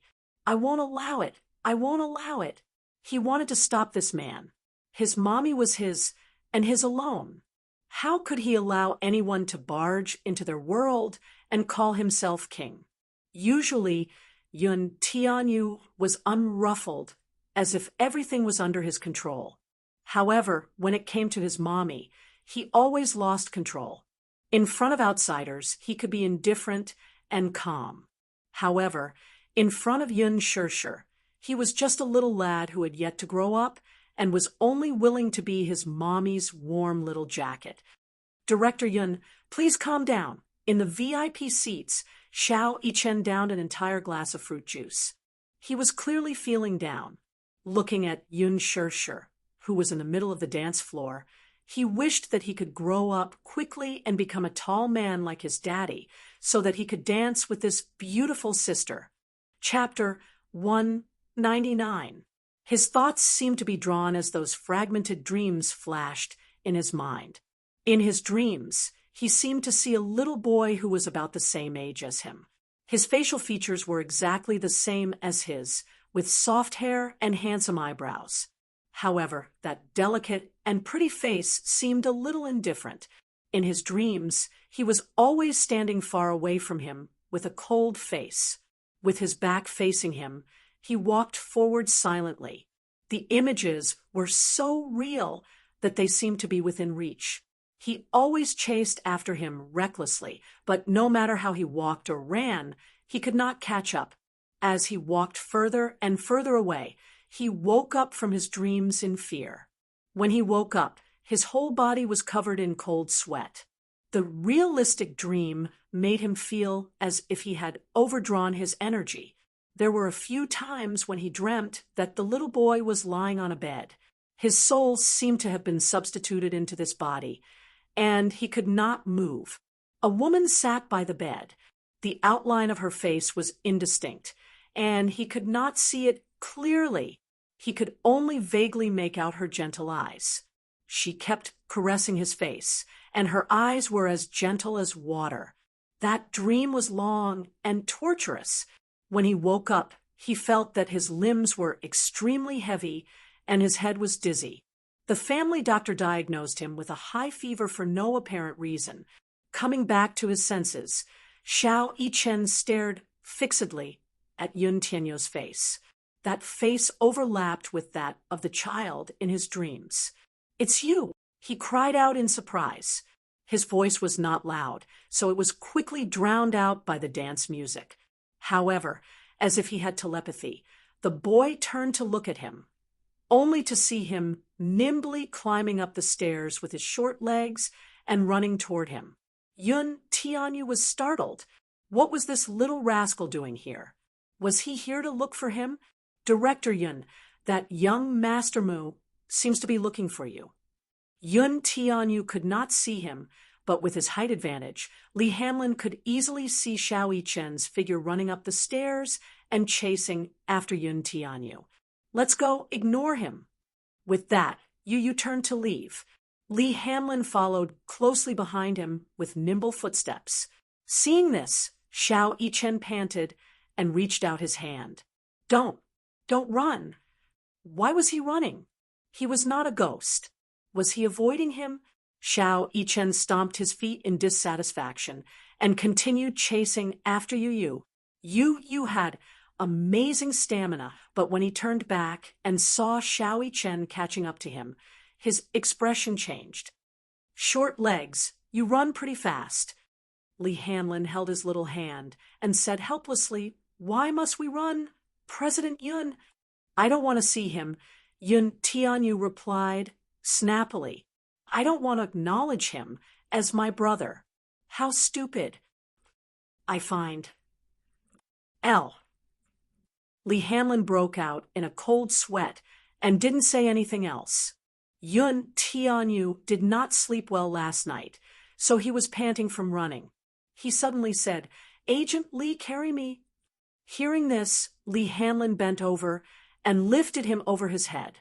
Yun Tianyu naturally sat on his shoulders, grabbed his ears, and ordered seriously, "Run faster and shake him off." Li Hanlin had the height advantage. After all, every step he took with his long legs was equivalent to Xiao Yichen taking 3 steps. In less than 10 seconds, he had shaken him off. Xiao Yichen stood on the spot with a gloomy face. Panting, he put his hands on his waist and stomped his feet angrily. "Ugh, I lost him." "Who was that little boy?" Chapter 200. "Boss, I've done as you instructed." In the VIP seats, a man in a suit stood respectfully beside Mu Yaja and handed him an exquisite recording pen. He cocked a brow and glanced at the man from the corner of his eyes. "Which room is it?" 208. "Heh." Mu Yaja kept the recording pen in his suit pocket as his thin lips curled into a cold smile. "This small fish has taken the bait, but the big fish hasn't made a move yet." He picked up a glass of wine and swirled the scarlet liquid in it. His voice was languid and deep. "This big fish has been waiting for a few years. It's about time for it to come out of the water, right?" The man nodded. Now that the people in the conglomerate are unpredictable, the board of directors is Chairman Mu. A crisp voice interrupted the man's words. Mu Yaja looked up unhappily and saw Tang Yu shyly walking toward him with a glass of wine in her hand. Emboldened by the alcohol, she tried to get closer to him. Chairman Mu, why are you sitting here alone? Isn't young Mistress Mu by your side? As she spoke, a smile bloomed on her face that she thought was charming. She swayed her seductive body and sat down beside him. The shoulder straps of her gown unknowingly slid down her shoulders, revealing her fair and charming neck. She drank a little wine, which naturally boosted her courage. She saw Mu Yaja inviting Yun Shirshir to a dance earlier. It turned out that he was not that unattainable. If Yun Shirshir could be his dance partner, there were naturally women who could be his bed partner, too. If she could climb into his bed, would she not be able to fly to the top in the future? She was confident in herself. She was young, beautiful, and most importantly, had a good figure. Many big bosses liked her, but she was not interested in their status. She was not that ambitious. In other words, unlike Lu Jingtian, she did not want to marry into a rich family. She only wanted to use Mu Yaja's power to climb up the social ladder quickly. She had been in the entertainment industry for a long time, but she had always been suppressed by Yang Mi Yang Chong had a sugar daddy supporting her. But what about her? Tang Yu had always wanted to find someone with a high net worth to secure her position in the circle. Therefore, she targeted Mu Yaja. Tang Yu sat down beside him, as if there was no one else around. Now that Mu Wanru was not around, she was even more relaxed. Her every movement was full of charm. Chairman Mu, is no one drinking with you? Mu Yaja looked at her, his thin lips pursed and his face expressionless. The man beside her wanted to chase her away, but Mu Yaja raised his hand to stop him. The man was slightly surprised. Seeing this, Tang Yu was overjoyed. This meant, could it be that Mu Yaja was interested in her? Thinking of this possibility, Tang Yu couldn't wait to hug him passionately. Chairman Mu, why aren't you saying anything? How about I have a drink with you? Her coquettish words gave people goosebumps all over. Alas, Mu Yaja was very calm. He flirted with her hair and played with it with his fingers. Is there anyone booking you tonight? No. Chairman Mu, do you mean? Her heart thumped wildly, and she was extremely nervous. Looking at him up close, she was surprised to find him so handsome. She was over the moon at the thought of this man being interested in her. Mu Yaja smiled. Accompany me tonight, then. Chapter 201. Unknowingly, half of the banquet was already over.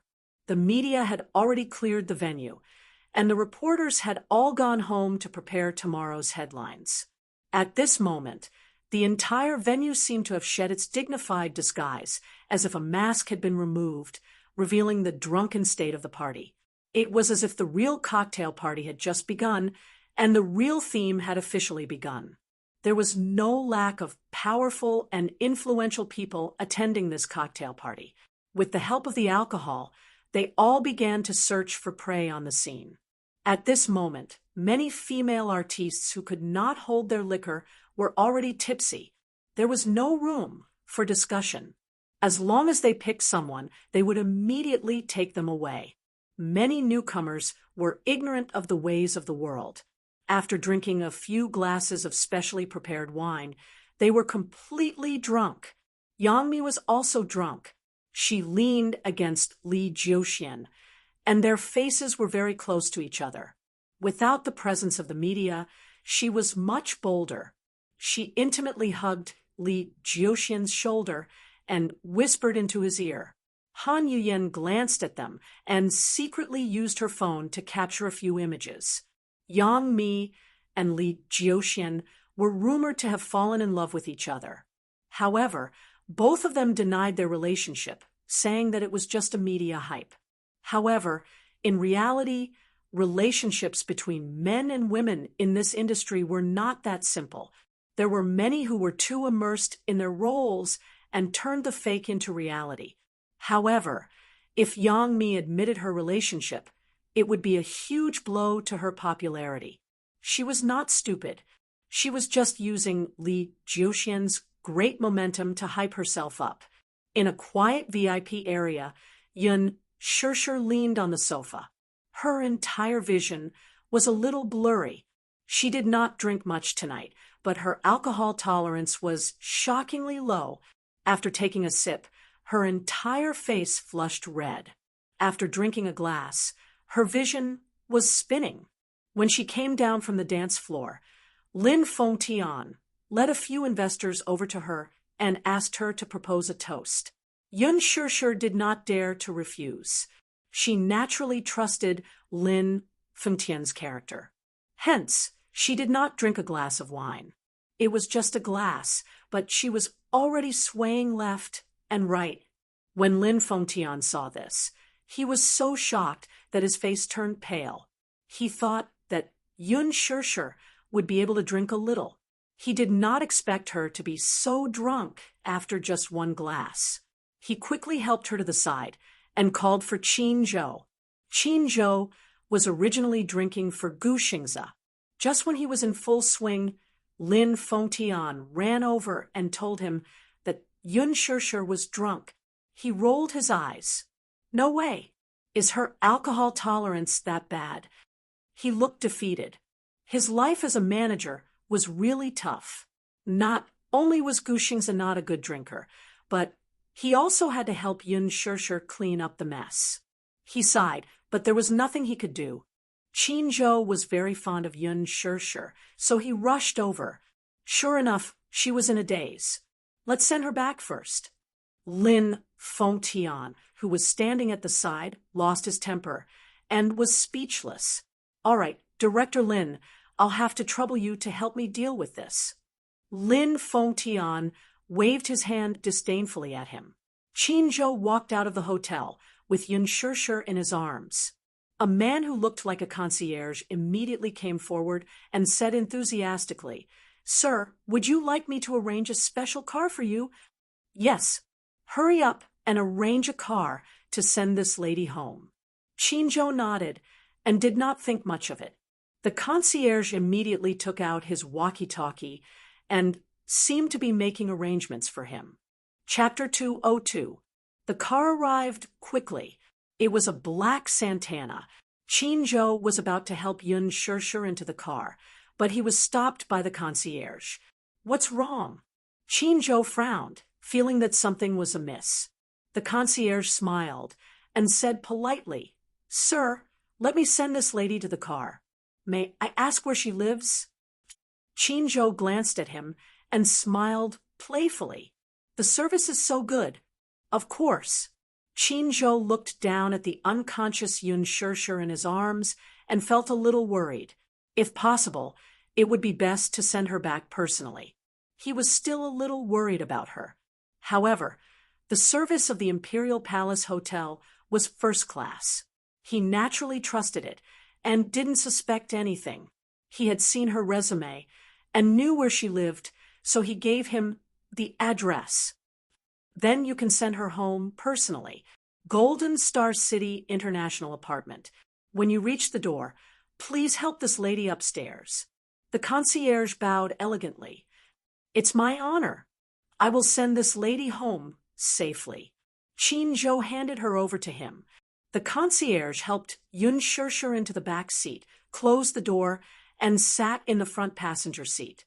However, at an angle that Qin Zhou couldn't see clearly, he handed a business card to the driver.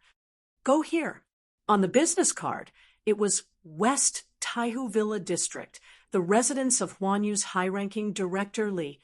The latter understood tacitly and naturally understood that the woman sitting in the back row had been chosen by some big shot.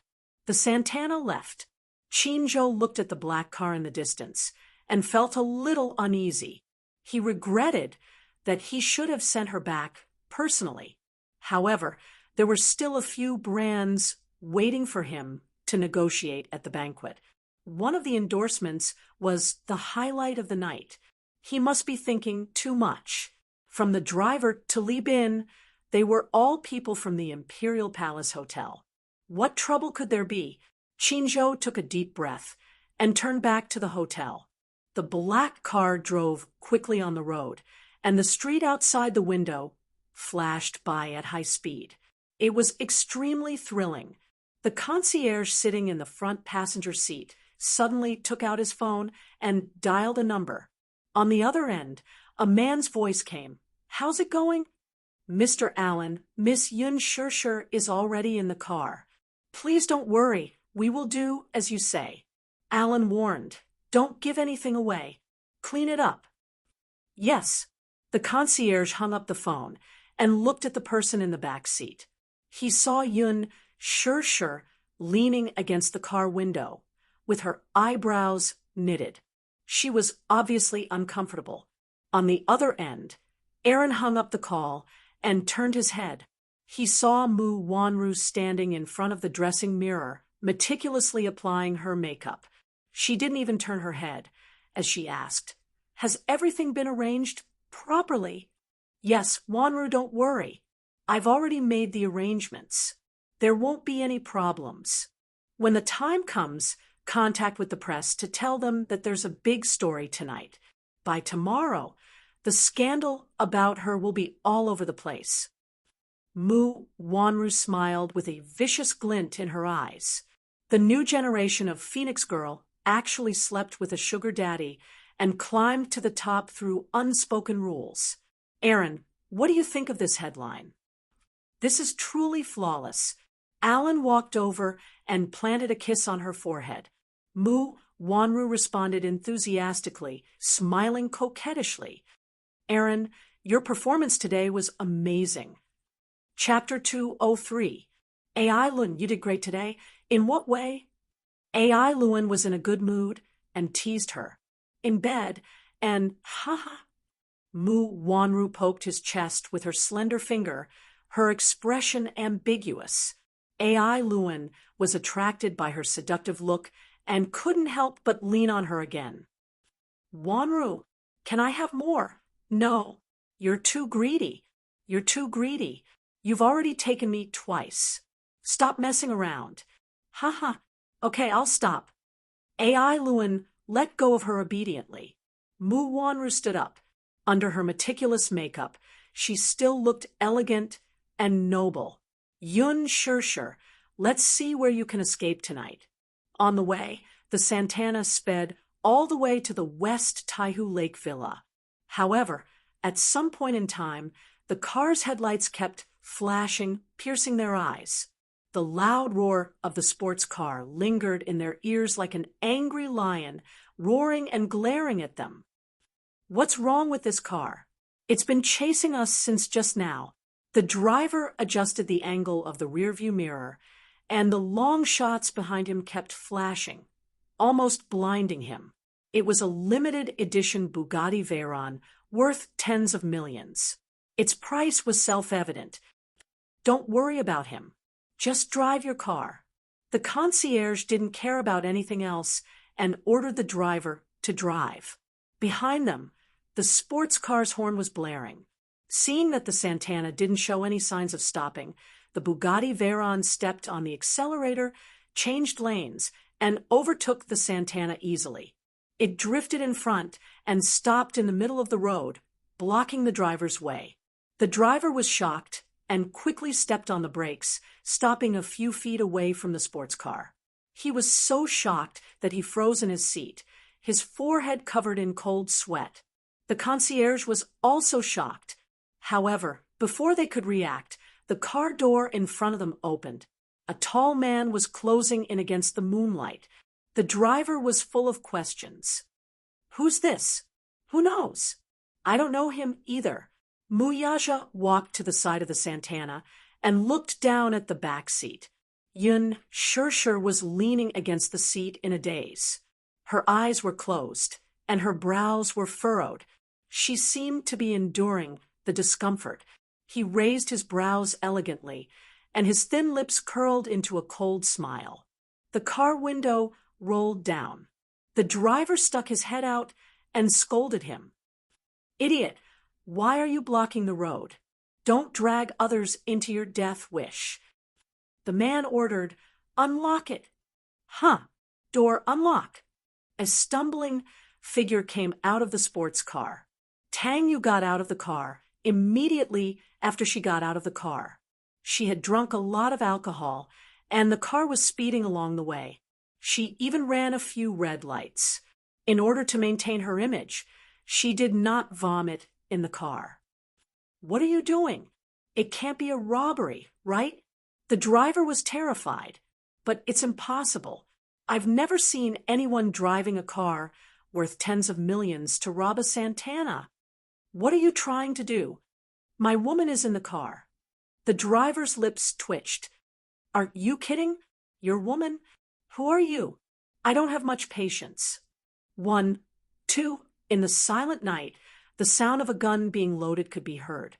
The next second, the cold muzzle of a gun was pressed against the driver's forehead. The dark muzzle of the gun was emitting cold air. Chapter 204. The chauffeur's face was pale, and his lips were trembling in fear. Click! The car door was unlocked. Mu Yaja carried Yun Shirshir, who was in a daze, out of the car. She was so thin that he could easily carry her in his arms with one hand. With the other hand, he carried Tang Yu over and pushed her into the car. With a bang, the car door was closed. The chauffeur was even more confused. "What's going on?" Mu Yaja said, "You got the wrong person. This woman is the one." The chauffeur was speechless. Tang Yu was thrown into the back seat by Mu Yaja. Then, the car door was locked. She couldn't open the car door, and she was as anxious as an ant on a hot pan. She was scared out of her wits. She didn't understand why Mu Yaja threw her into an unfamiliar car. She was so anxious that she hit the car door with all her might. With a ferocious face, she cried, "Chairman Mu, what do you mean by this? Why did you throw me into this car? Didn't I follow you tonight?" "Drive." Mu Yaja ignored her and said coldly to the chauffeur. As soon as he finished speaking, the chauffeur stepped on the accelerator as if he had been granted amnesty. He sped away with Tang Yu's screams. Poor Tang Yu. She was naive and delusional to think that she could hook up with Mu Yaja and rely on him. However, in Mu Yaja's eyes, she was a bait, and to put it bluntly, she was just a scapegoat. Not far away, a phaeton rushed over. Min Yu pushed the frame of his glasses up his nose and got out of the car. He saw Yun Shirshir in Mu Yaja's arms. This woman seemed to be drunk and was now unconscious. She was leaning on the man's chest in a daze, and her body was moving around uneasily. He said softly, "Boss, this is Yun Shirshir." Mu Yaja's eyes softened when he said her name. "So it's her." Min Yu exclaimed and praised from the bottom of his heart. "This woman is beautiful. She looks like she walked out of a painting."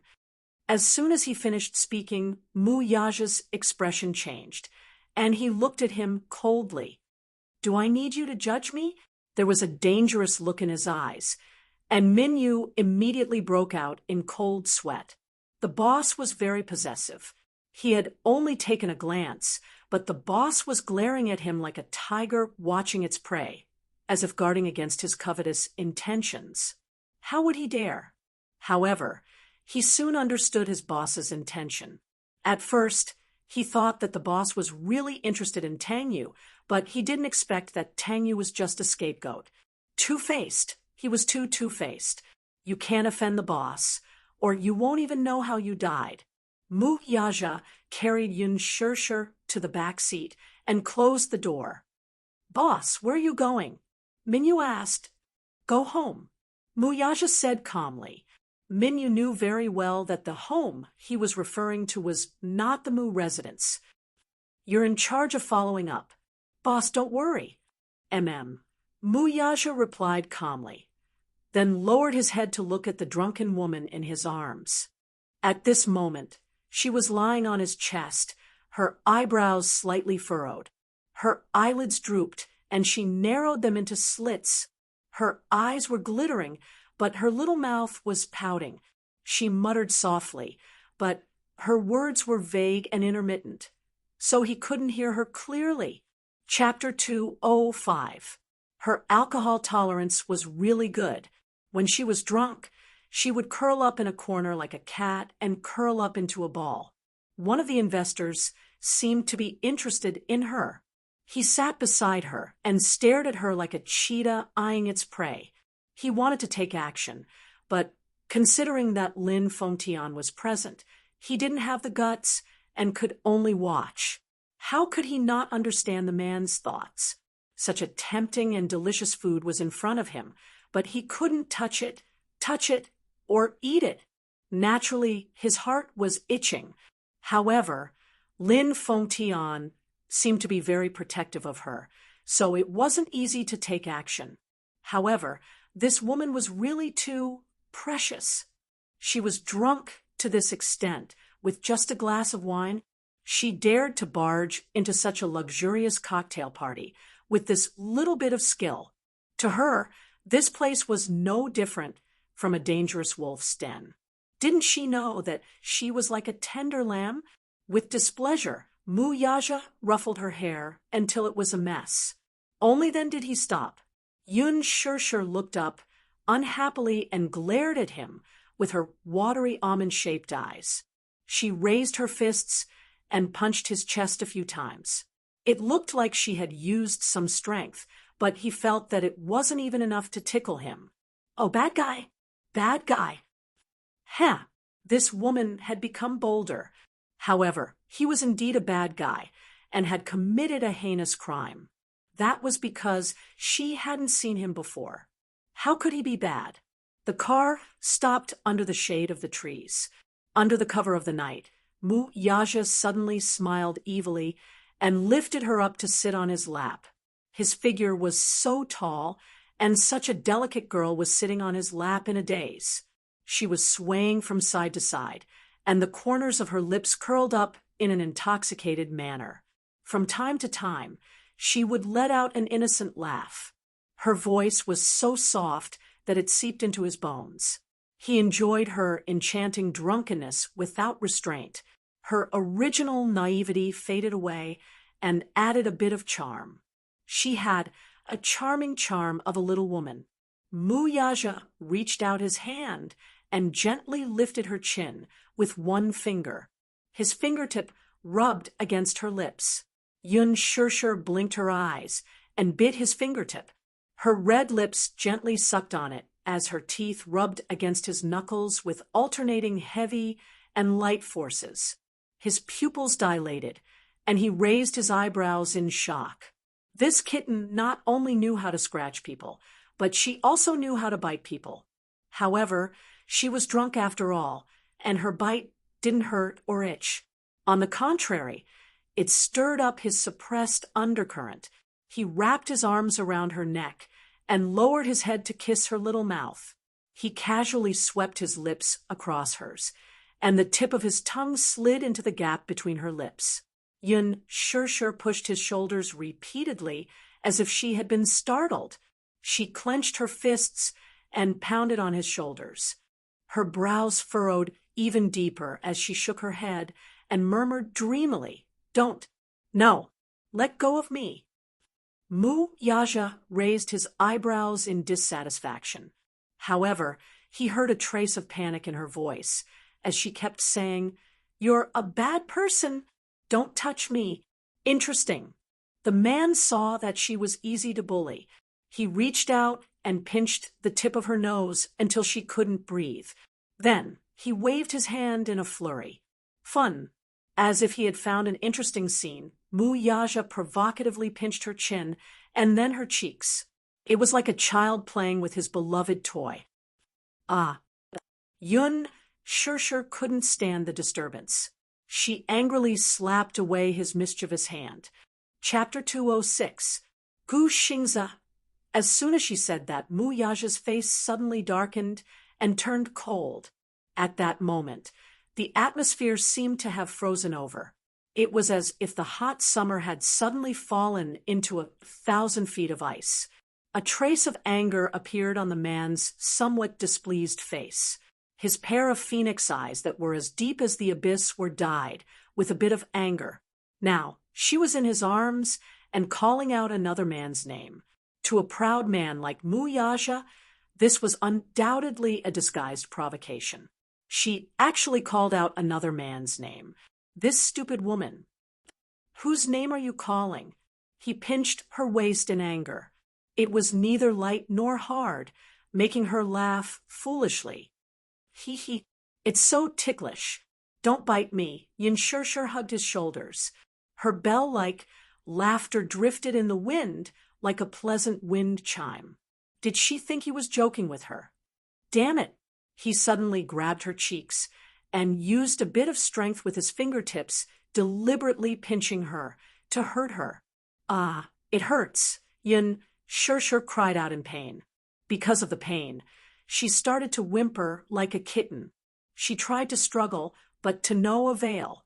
She could only clench her hands into fists and swing them at his shoulders.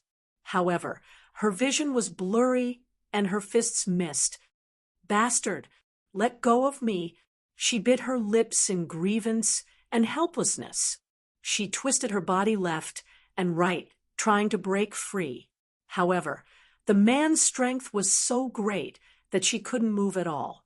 However, it didn't matter if she didn't move.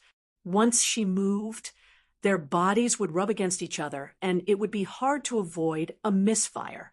At this moment, due to her drunkenness, her body was boiling hot. Even through the gauze of her dress, he felt as if he was being ironed by her fiery skin. Unknowingly, his body was already drenched in sweat from trying to restrain himself. This woman didn't realize how terrible the consequences of her actions were. If she was sober, she would definitely see the man's handsome face right in front of her. It was terrifying. Who? The man forced her to raise her face and look him in the eye, his eyes glaring like a tiger. Whose name are you calling? Gushingza? The little woman's eyes widened as she stared at him with an innocent and playful smile on her face. Suddenly, she reached out her hand, and with a smack, she cupped his handsome face and rubbed it. What? Isn't that Gu Xingza? Huff, huff. His expression was blurred and intoxicated. It was obvious that he was quite drunk. However, he liked the way she looked when she was drunk. She was like a clingy kitten, snuggling into his arms, acting like a rascal and acting coquettishly as much as she wanted. It was as if his arms were her own world. That small face was truly captivating. Her charming eyes were like silk, and at this moment, her watery eyes were tainted with a bit of drunkenness. She looked at him with infatuation, as if she wanted to say something. That captivating charm made it seem as if water could drip out of her eyes. In the depths of her pupils, it was as if a charming flower had bloomed. What made him dissatisfied was that this woman seemed to be unable to recognize the situation in front of her, and even more unable to recognize who he was. Muyaja's cold eyes were filled with danger. Who am I? I don't know. Yun Shirshir tried her best to pry his wrist away. She said pitifully, it hurts. Don't. Let go of me. Muyaja slowly narrowed his eyes. His face immediately darkened, and there was a faint murderous aura around him. Who am I? Ugh, Muyaja was angry. He lowered his head and almost fiercely bit her lips. She groaned in pain. She couldn't avoid it, and her whole body shivered. The lips were the softest part of the face, especially her lips. They were as fragile as cherry blossom petals, sparkling and moist, as if they could be broken by the slightest breeze. When he bit down, his strength was not small, leaving a shallow but sexy bite mark. Go away. Bastard. Bastard. She patted him on the shoulder and muttered in her sleep, obviously dissatisfied with his bullying. What a stupid woman. Was she drunk? Was he that drunk? That drunk?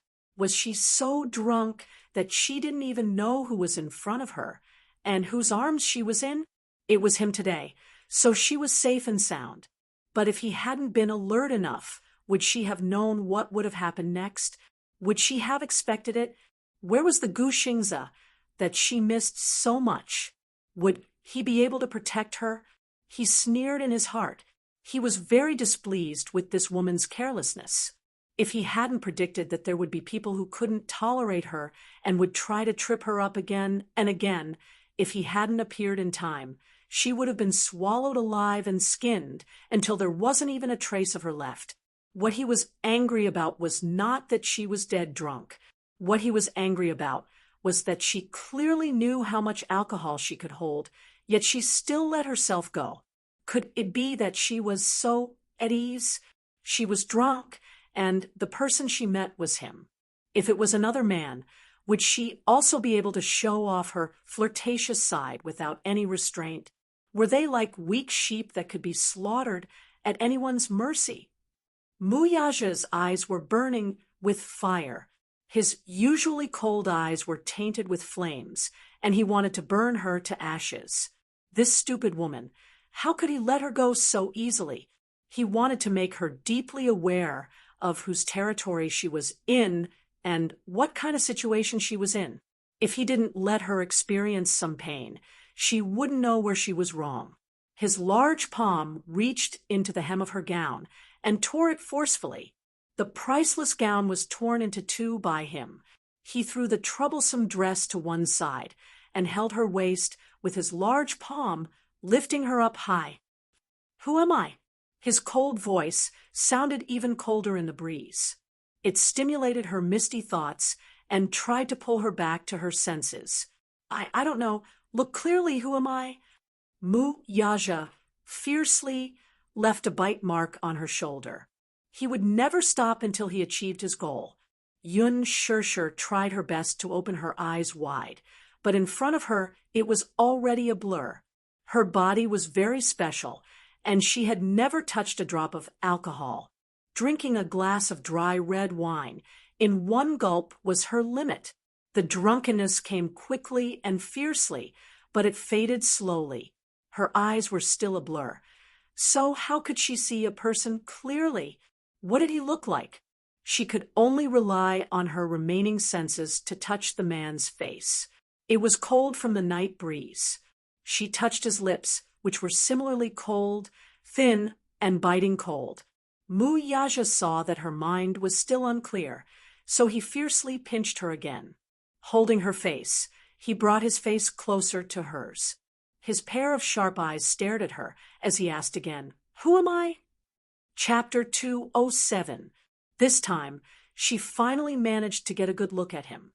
Her small face seemed to crumble as if the world had collapsed on it. "I don't know you." She sounded like she was throwing a tantrum. She didn't know him? Or was she trying to fool around under the influence of alcohol and pretending not to know him? Could it be that she was going against him on purpose? "You don't know me?" Yun Shirshir turned her face away.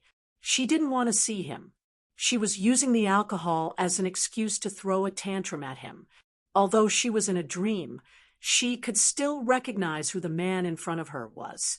But she was angry and didn't want to bother with him. Even if she didn't bother with him, he had ways to make her bother with him. Yun Shirshir's body stiffened abruptly when she felt the hand roaming under her skirt. Her face instantly turned pale. "Don't touch me." "Emam? Jerk, I don't want you. Go away. You have a fiancé and a woman. Why do you still want to provoke me? Why do I have to be bullied by you and suffer your anger? Why? He had a fiancé, didn't he?" She even saw him hugging Tang Yu and rubbing their heads together after they got off the dance floor. He was no different from other men. He was an animal who thought with his lower body. Mu Yaja continued to turn his face around. His eyes were half-lidded and his lips were cold. Thinking about it made her even angrier. She said angrily, "I want to get off the car." The moment she said that, the man pulled her arm forcefully. Mu Yaja scooped her up and pulled her into his embrace. Yun Shirshir was shocked. She couldn't help but gasp. In the blink of an eye, he had already carried her up and straddled her. Mu Yaja's eyes revealed a playful smile. He lifted his thin lips and said in a low and seductive voice, "Woman, do you have to be stubborn with me? Call my name." No. Muyaja was dissatisfied with her stubbornness. He rubbed her plump breasts through her clothes.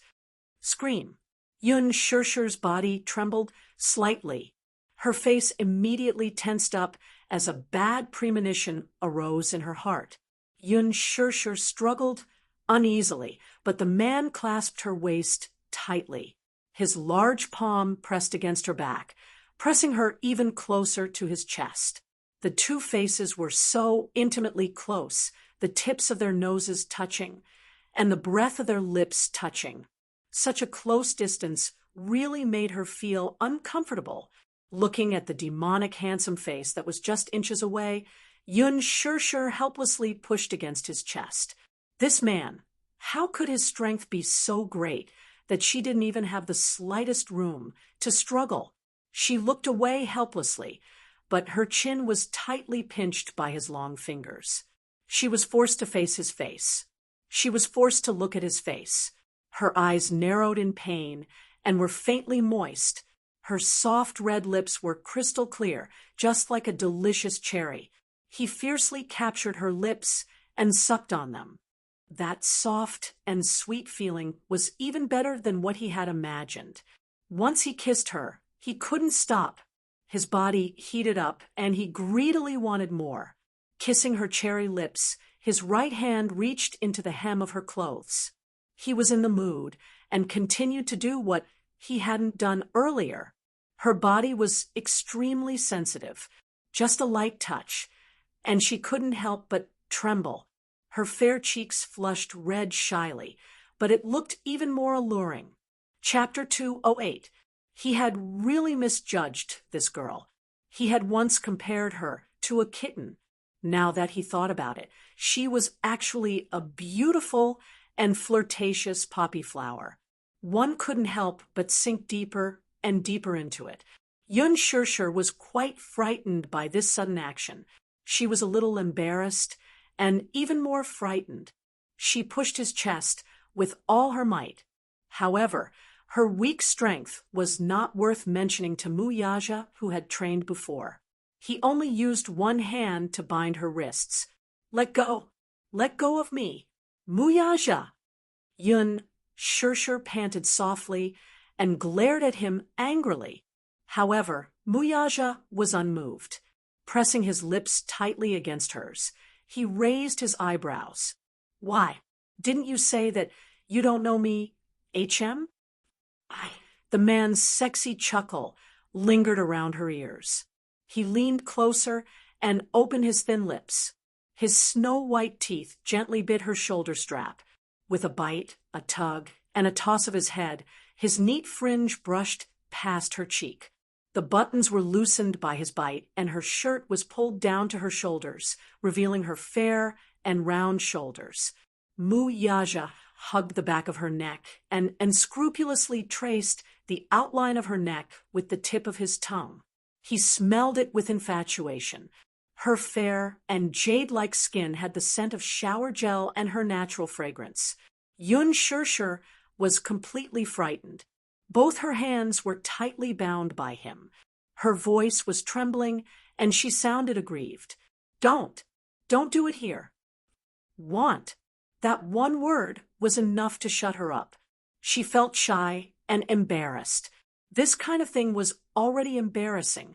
Now that they were in the car, she was so sensitive that her whole body started to tremble. This man's physical strength was always so shocking. Now that the car was parked on the road, the thought of other cars passing by at any time.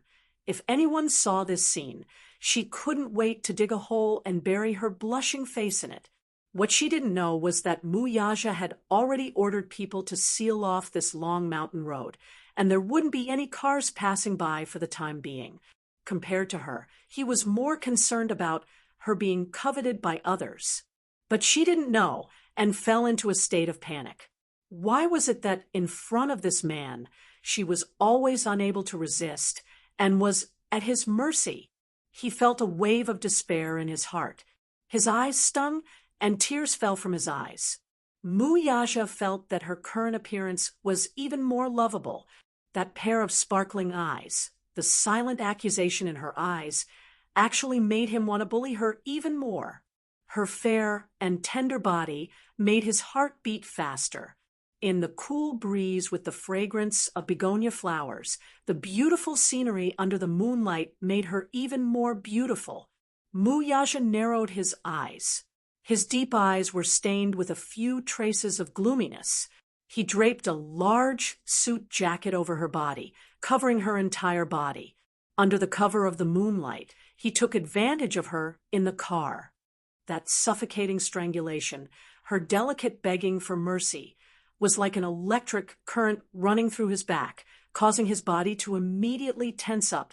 Lowering his head, he bit that enchanting neck to vent his desire and hugged her hands around his shoulders.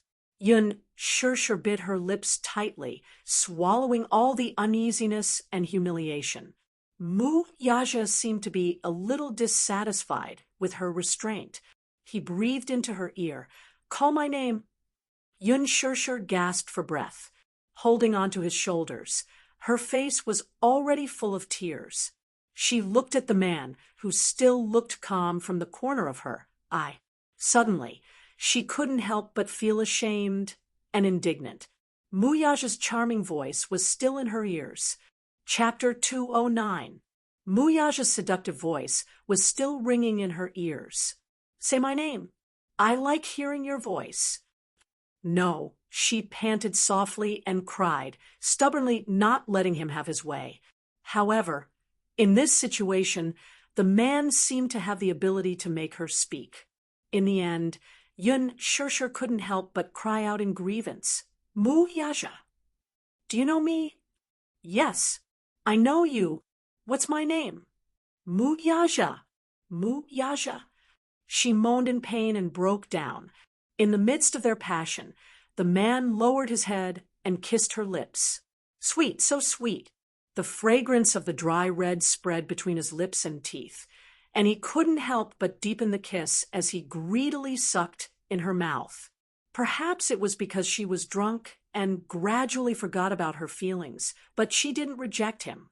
Instead, under the guidance of his tongue, she responded timidly. The soft tip of her tongue traced his lips and sucked on his tongue. Her little mouth trembled as she sucked on his lips, licking and tracing.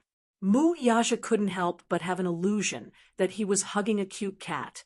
At this moment, the little fellow was licking his lips to express her affection for him. Compared to a wild kiss, this action was more seductive. His eyes couldn't help but darken a little. If it weren't for his scruples, perhaps he wouldn't have been able to resist devouring her completely in the car. She showed weakness, and his actions gradually became gentler.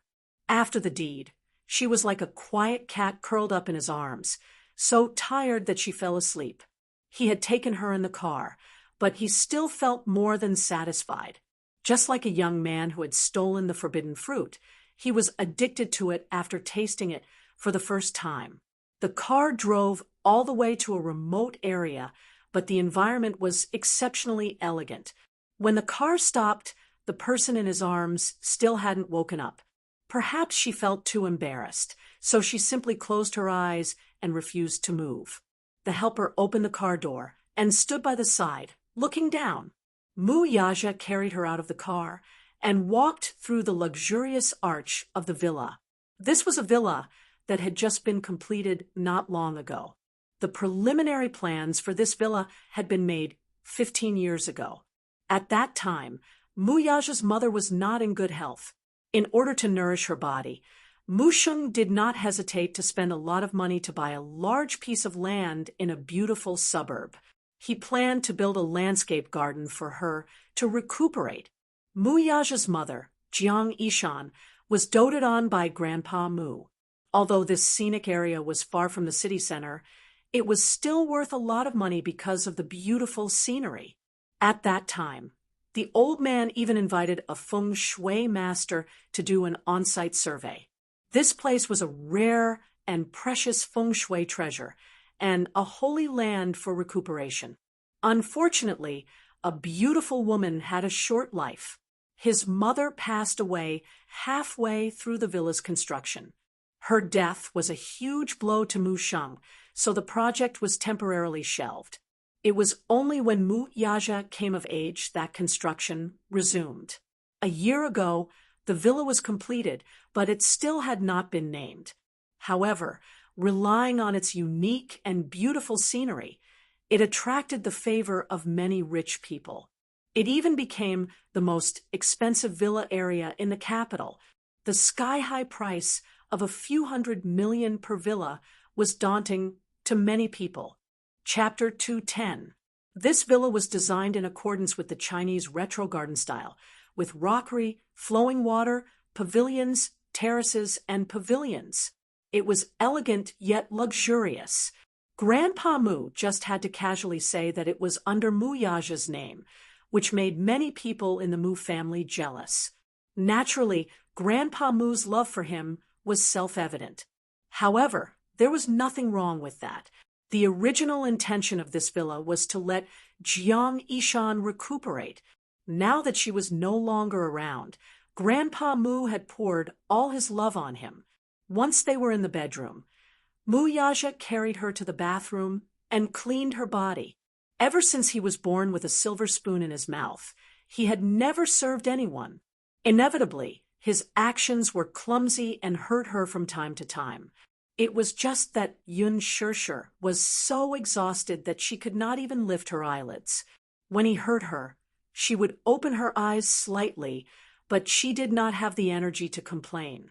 When he wiped her body, the man realized that this woman was thinner than he had imagined. Perhaps it was because she had just been breastfeeding, but the areas that were supposed to be plump were rather round. However, he could only hold her wrists with one hand. Her well-defined collarbones were like two pieces of jade, and her pair of arms were so thin that it was as if he could break them with just a little force. Not to mention her slim waist, she was too thin. It was better for women to be a little plump. It seemed that she needed to be nourished well. Could it be that this woman did not gain weight no matter what she ate? How did she survive for the past 6 years?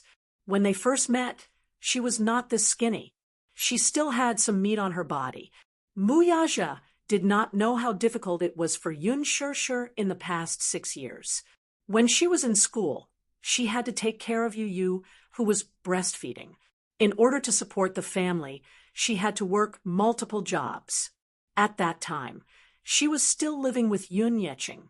When she returned home, she had to do all the housework under Li Qin's orders. For as long as Yu could remember, she graduated successfully, but because she had to take care of a child alone, she was treated coldly. There was no indomitable man in the family. As a widow and an orphan, she was discriminated against. He turned on the shower and washed the foam off her body.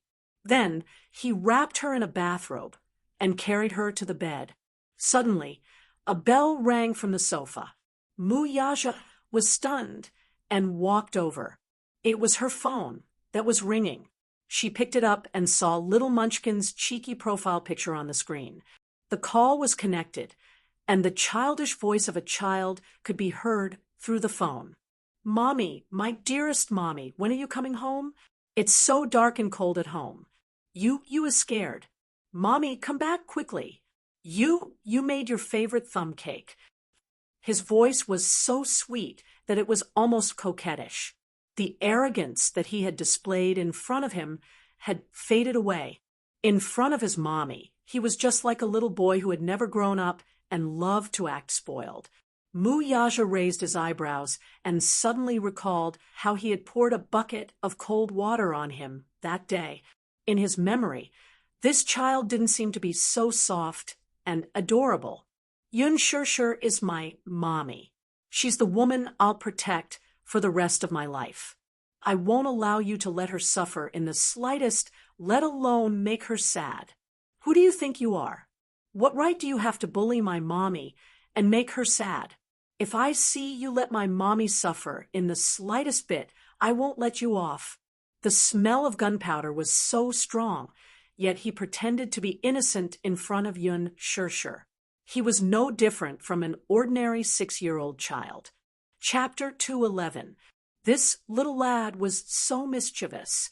How could his acting skills be so good at 6 years old? It was not that Muyaja was not surprised. In fact, he found it incredulous. To him, this child was like a puzzle. How capable could a 6-year-old child be? An ordinary child of Yun Tianyo's age would only be able to understand a little. The more normal ones might not even be able to speak clearly and would have to count with their fingers clumsily. He had seen children of his age who were timid when they met strangers. The more timid ones would hide behind their parents. Smart children like Xiao Yichen were considered gifted and had a higher IQ than ordinary children. Although he was usually cold to outsiders, he was still a child at heart. However, he would not be as smart as him, who had already learned to speak human language when he met people and ghosts when he met ghosts. Even to this day, he could not forget how his son had called him by his full name over the phone. His voice did not tremble in the slightest. It was very calm and carried an indescribable coldness and estrangement. This child seemed to already know the identity of his biological father, whom he had never met before, and had even coldly warned him not to provoke his mother. At such a young age, he was especially protective of his mother. Even the slightest harm done to her by the outside world would be infinitely magnified in his eyes to the point that it was unforgivable. 6 years old. He was only 6 years old. What kind of earth-shattering things could he do? He actually dared to boast to him. Who do you think you are? He even said, I won't let you off. Muyaja was alarmed. It was not that he did not have a childhood. When he was 6 years old, he was still a mischievous child living in a greenhouse. Although he matured earlier than his peers, he did not surpass them by much. This child made him a little suspicious. What kind of mature soul was hidden in this little shell of his? On the other end of the phone call, Yun Tianyu was sitting in the study room, playing with the toy in his hand. When he heard the light panting from the receiver, he thought that the signal was bad and asked, Mommy, can you hear you? Yes. Muyaja spoke in a deep and mature voice. The moment Yun Tianyu heard his voice, his whole body stiffened as if he had been struck by lightning. You, Muyaja? Once the words left his mouth, it was no longer a childish voice. Instead, it sounded as mature as if two men were having a conversation, facing each other coldly through a microphone. He frowned in surprise and abruptly stood up from the chair, his fingertips trembling. It's me. Why, are you calling me by my name? What else should I call you? Yun Tianyu sneered and suddenly questioned, Why do you have my mommy's phone? Shoo, Muyaja smiled. Your mommy is already asleep. Keep your voice down. She's with you. Yun Tianyo's brows furrowed in shock. It was apparent that he had yet to recover from this fact. That was quite a shock. Didn't I tell you not to provoke my mommy? Last time, didn't you give me a multiple-choice question? Muyaja kindly reminded him. He was obviously in a good mood as he gave the answer. I have a choice. Yun Tianyu stroked his chin and thought for a while. Family or enemy? Choose one? Mr. Mu, I think you've misunderstood something. Yun Tianyu said coldly. I regret it. Chapter 212. Muyaja could not help but laugh. Where did this child learn to speak so forcefully? Be it family or enemy, your choice has nothing to do with me. In any case, you are not my family. The little lad's voice suddenly deepened. Return mommy to me. I advise you not to touch her. Yun Tianyo's voice was as cold as ice, making one shudder. His voice was obviously immature, yet his tone was extremely intimidating. Muyaja suddenly realized that even though they were from the same mother's womb, They could not be compared to each other. Compared to him, Xiao Yichen was practically a little angel. His blood flowed in this child's veins. His tone of voice was not inferior to his at all. Despite his young age, he was full of charisma.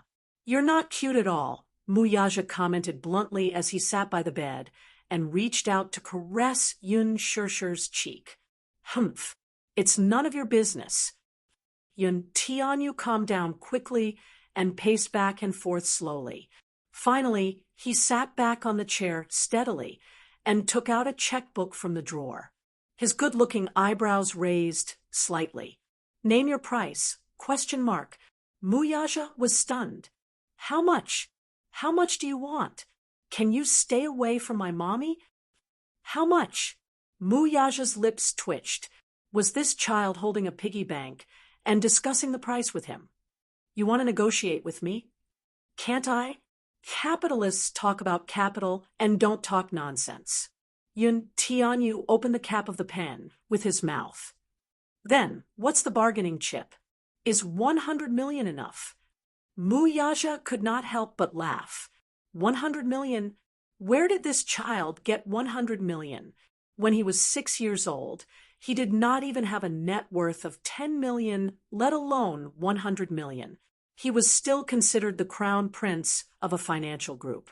Where did this child get 100 million? It was not that he was belittling this child. It was just unrealistic. Besides, did he even lack 100 million? 100 million US dollars. Is that not enough? Through the microphone, the confrontation between the two men was in a stalemate. It was as if time had frozen. "Not enough. Is 1 billion enough?" Yun Tianyu smiled nonchalantly as he twirled the fountain pen in his hand like a capitalist who was determined to win. His nonchalant tone and the sky-high price of 9 digits, it was an eye-opener for Mu Yaja. "Why don't we compete fairly?" Mu Yaja suddenly stood up and walked to the floor-to-ceiling window. His tall figure was reflected in the clear glass. The smile on Yun Tianyu's lips froze. "Fair competition? If you ask me, no matter how much you pay, it's hard to measure a woman's worth. In your heart, she is priceless. In my heart, she is also priceless." "Hee, you're overestimating yourself," Yun Tianyu mocked him. "Mr. Mu, between you and me, who do you think my mommy will choose?" "You lost." "Oh, why don't we wait and see?" Then, hearing this, Yun Tianyu's expression slowly became uncontrollable. He clenched his fist and gripped the fountain pen tightly. Where did this man get his confidence from? How dare he provoke him? His position in his mommy's heart was unshakable. Was this man challenging him? Chapter 213. This man seemed to be determined to win. Did he want to take mommy away from him? If he lost his mommy, he would be left with nothing. No, he would not allow such a thing to happen. ***. Yun Tianyu clenched his fists and furrowed his brows. From afar, his silhouette was shrouded in an indescribable loneliness. He could not lose his mommy. The call was hung up. Mu Yaja raised a brow. He erased the call history and threw the phone on the sofa. Regarding the tension between the father and son, they kept it a secret from each other. He would not let Yun Shishir know about the conversation between him and the child. Similarly, that clever child would also hide this from her. Moreover, in front of her, she would still pretend to be innocent and well-behaved. When he returned to the bedside, the woman on the bed was still sleeping soundly. She was so deep in her sleep that she did not hear the tense confrontation between the father and son earlier. She hugged the blanket and snorted a few times like a kitten. Her voice was so soft that it was almost inaudible. He reached out to adjust the blanket for her. In her sleep, she seemed to be dissatisfied with the disturbance. She grumbled a few times, adjusted her sleeping position, and fell back into a deep sleep. He was already tipsy from the alcohol, so he did it again in the car. He wanted to go back here and continue, but she was exhausted. Her delicate face could not hide her tiredness, so he decided to let her go tonight. Yun Tianyo's question seemed to still ring in her ears. "Don't provoke my mommy." The young child was like a small beast that had been threatened. His entire body was covered in thorns. Whether it was his words or his tone, it was as if he would not stop until he was in pain. However, it was understandable. Although Yun Tianyu was cold, he was very pure and innocent in nature. All these years in his pure and innocent world, she was the only one who seriously played the role of a family member. Yun Shishir was the only one who took care of him meticulously and truly loved him to the core. No matter how successful a 6-year-old child was, he was still very dependent on his mother. Now that he and another child wanted to barge in, how could Yun Tianyu not be on guard? How could he not take a defensive stance? On the phone, his tone was stiff and distant, but she could vaguely hear the helplessness and nervousness in his words, and even fear. But did he really provoke her? Mu Yaja frowned slightly. There was a helpless look on his face. If he wanted to provoke her, he wouldn't have let her go 6 years ago. He knew his personality better than anyone else. He was never passionate about something. However, once he wanted something, he would never give it up. Deep down, he was a nostalgic person. The phrase, liking the new and hating the old, did not apply to him. He also knew that he was born into a wealthy family, so he had no choice. The rich and powerful families were deeply intertwined and had too many interests involved. Especially for a rich and powerful family like the Mu family, there were too many schemes and schemes. Every step they took was as if they were treading on thin ice. Every step they took was as if they were treading on thin ice. With his status, the women around him definitely wouldn't last long. Chapter 214. More than a decade ago, his mother passed away. That parting of life and death was like a rib being cut off from his body. He did not want to experience that feeling again. Hence, he had always spared no effort to build a high wall around Xiaoi Chen to protect him. She was like a small fish to him. He had once let her go out of kindness, wanting to give her a free future. However, when they met again 6 years later, he could not let go of her no matter what. He was dissatisfied with her family. He originally thought that she would take that sum of money and run far away. Perhaps she would study abroad, or perhaps she would meet the right man while studying abroad and spend the rest of her life with him. However, it seemed that she did not have a good life in the past 6 years. Her life was bumpy, and there were 2 burdens at home. One was her adoptive mother, and the other was her sister, who was not related by blood. They were like 2 cruel leeches nailed to her, wanting nothing more than to suck her dry. 6 years ago, his assistant had revealed such a detail to him. Yun Shishir was initially unwilling to be a surrogate mother. During her first physical examination, a middle-aged woman was by her side. After some investigation, she found out that this woman was actually her adoptive mother. She was a filial girl. She had always been grateful to Yun Yeching, who had adopted her. After all, he had never mistreated her, be it in terms of food or clothing. When her adoptive father's career was in crisis, she was also very anxious about it. However, it was her adoptive mother who first suggested that if she signed this surrogacy contract, she would be able to receive a sky-high reward. This could, to a certain extent, alleviate the financial crisis of Yun Yeching's company. At first, she did not agree to it, thinking that it was too irresponsible. At that time, Li Qin was greedy for money and pressured her step by step. She even threatened her with death, saying that if she did not agree to it, she would not be able to continue living. Li Qin even threatened that if she did not agree to it, she would not be able to lead a good life in the future. Her entire family would be implicated by her. Yun Shishir felt guilty and humiliated. She had no choice but to sign the contract. When Li Qin returned home, she pretended not to know anything about it, and even continued to humiliate her. Her heart was so vicious. When Mu Yaja first heard about this, he didn't take it to heart until the test report was sent to him. He took a look at her blood type, and, for some reason, took a sample of her blood for comparison. There was news from the genetics department that the paternity test results showed that the possibility of her being the missing daughter of the Mu group was higher than that of her being the real daughter of the Mu group.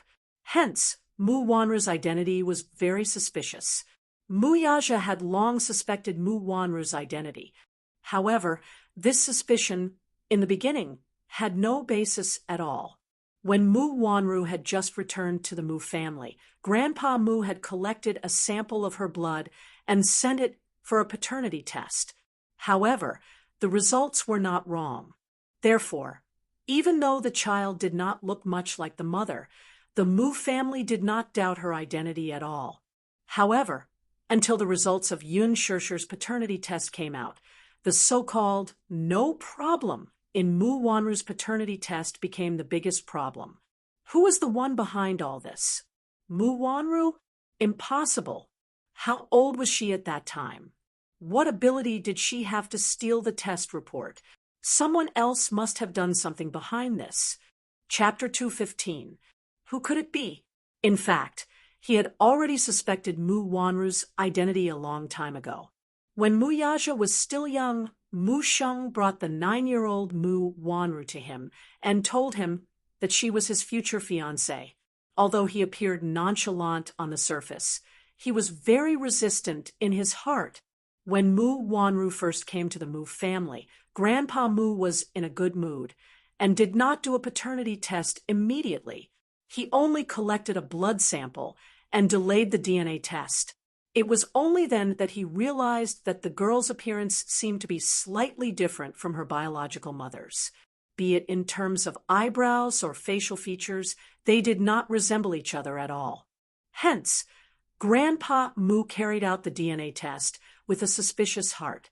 At that time, Mu Wanru was still young and did not know anything about this matter. What could she possibly do at her age? When the test results were out, they were a perfect match. Even though Grandpa Mu found it strange, he did not take it to heart.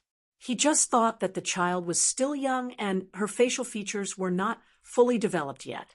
When Mu Wanru reached adulthood, her facial features were already fully developed, but her appearance was worlds apart from that woman's. This aroused Grandpa Mu's suspicion once again. Mu Qingqing, that was that woman's name. She was an adopted daughter that Grandpa Mu had met when he was middle-aged. She was not related to him by blood. Mu Yaja did not know much about this woman. He could not find a complete version of her information. It was as if someone had deliberately sealed her past. This person was most likely Grandpa Mu. Most of Mu Qingqing's belongings were also cleaned up. Grandpa Mu was afraid that he would think of her when he saw them, so he sealed them in the basement. Only the jade pendant was left on him. He took it out at all times and stared at it in a daze. However, Mu Yaja did find out some clues about her background. Back then, in the capital, Mu Qingqing was just a lowly singer in the Paramount nightclub. At that time, before she was adopted by the Mu family, her stage name was Qingqing. It was said that she was an orphan and had no name. At that time, the capital was far from being as prosperous as it was now. However, with the economic reform, many wealthy families were quietly born. Even so, at that time, the Mu family, as a century-old wealthy family, was still the most powerful family in the capital. At that time, there was a bustling commercial street in the capital.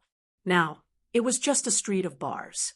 At that time, bars and nightclubs had not yet become popular. Cabarets and dance halls were the most important places for the rich to spend time after their meals.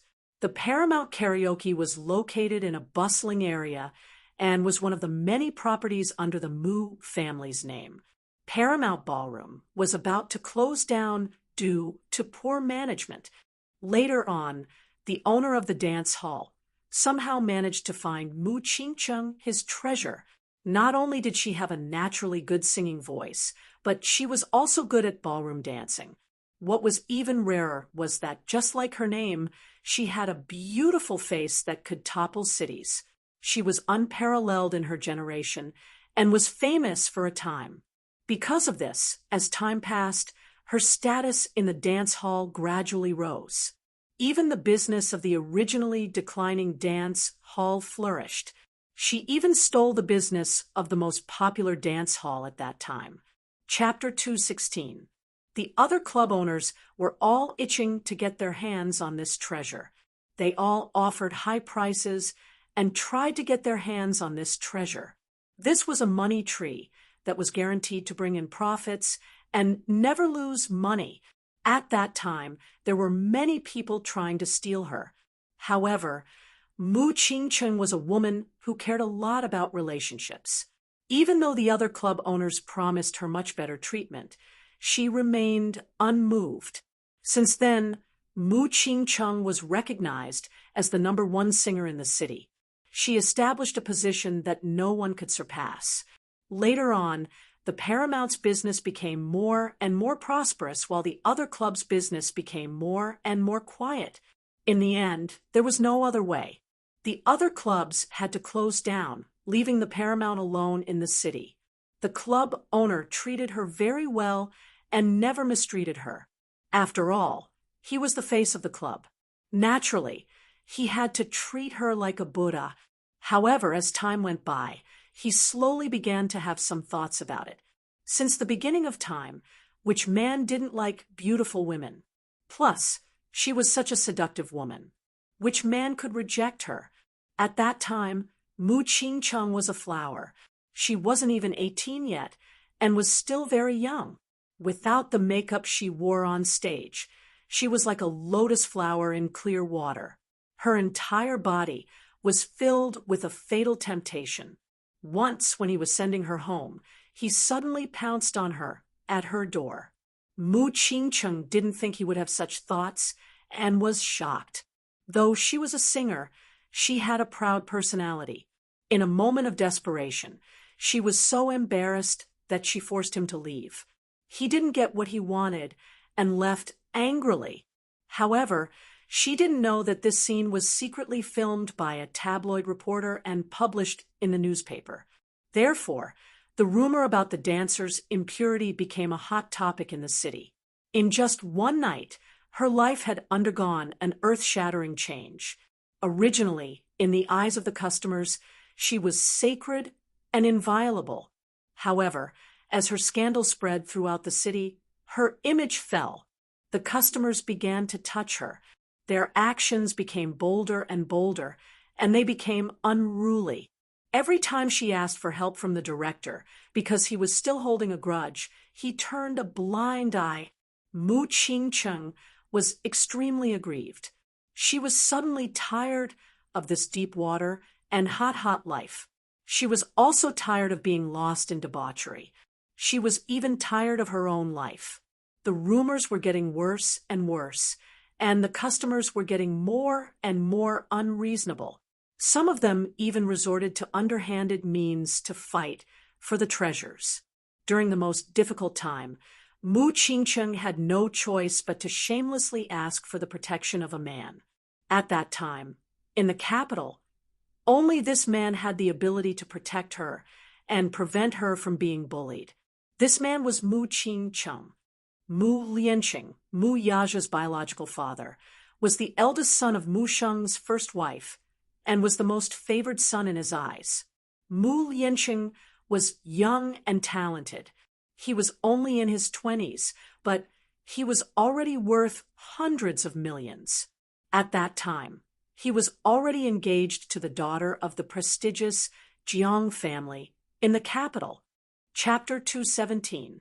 Be it in the past or present, Mu Wanru's appearance could be said to be a natural beauty. Her beauty, on the other hand, could not even be compared to her pinky. Hence, when Mu Wanru came of age, he did another DNA test for her. Somehow, Mu Wanru found out about this matter and hurriedly bribed the geneticists to secretly tamper with the DNA report. Mu Sheng, however, was kept in the dark and only thought that Mu Qingqing's beauty had no successor. Mu Yaja, however, was aware of this. Before Mu Wanru, he had gotten his hands on the DNA test report without anyone noticing. Hence, he had long known about Mu Wanru's fake identity. Poor Mu Wanru. She was smart for a while, but foolish for a lifetime. She only knew that through simple tampering, she thought that she could deceive everyone and hide her identity to the end, continuing to be a rich young lady in a dignified manner. Alas, she had no idea what kind of person Mu Yaja was. Ever since he was born, he had walked through the bloodshed of the rich and powerful. Power, wealth competition, and scheming. Mu Wanru probably did not have the slightest knowledge of all the schemes he had seen. Mu Sheng was old. Although he was a scheming old ginger, was spicier with age. No matter how old a ginger was, it was no longer shrewd at his age. It was inevitable for a withered tree to become muddle-headed. Still, he was not old. Mu Wanru could scheme against him, but she could not scheme against Mu Yaja.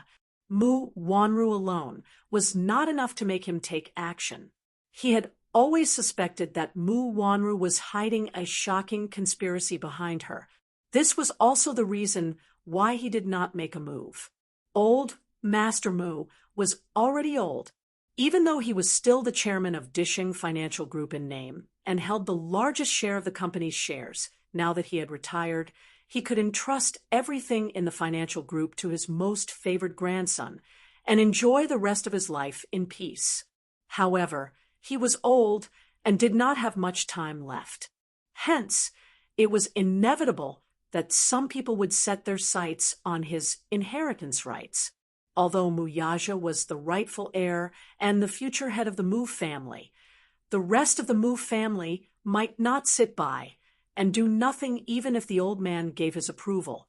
Grandpa Mu had 3 wives, and the first wife only had one son, Mu Yaja. Mu Yaja was the only son of Mu Lianqing and Jiang Yishan, but it was not as if there was no one else in the Mu family other than him. With Grandpa Mu's health deteriorating in recent years, those who coveted the position of the Mu family's heir could no longer sit still. Women had always been the victims of power struggles in the rich and powerful families. When Mu Yaja held Yun Shishir's DNA report, he did have some thoughts about it. Since she was the real daughter of the Mu family, and Mu Wanru's identity was fake while hers was real, then everything should be returned to its rightful owner. In that case, Yun Shishir was his real fiancée. He had seen an old photo of her, and whether it was her appearance or her refined aura, they matched perfectly. There was no need for further verification.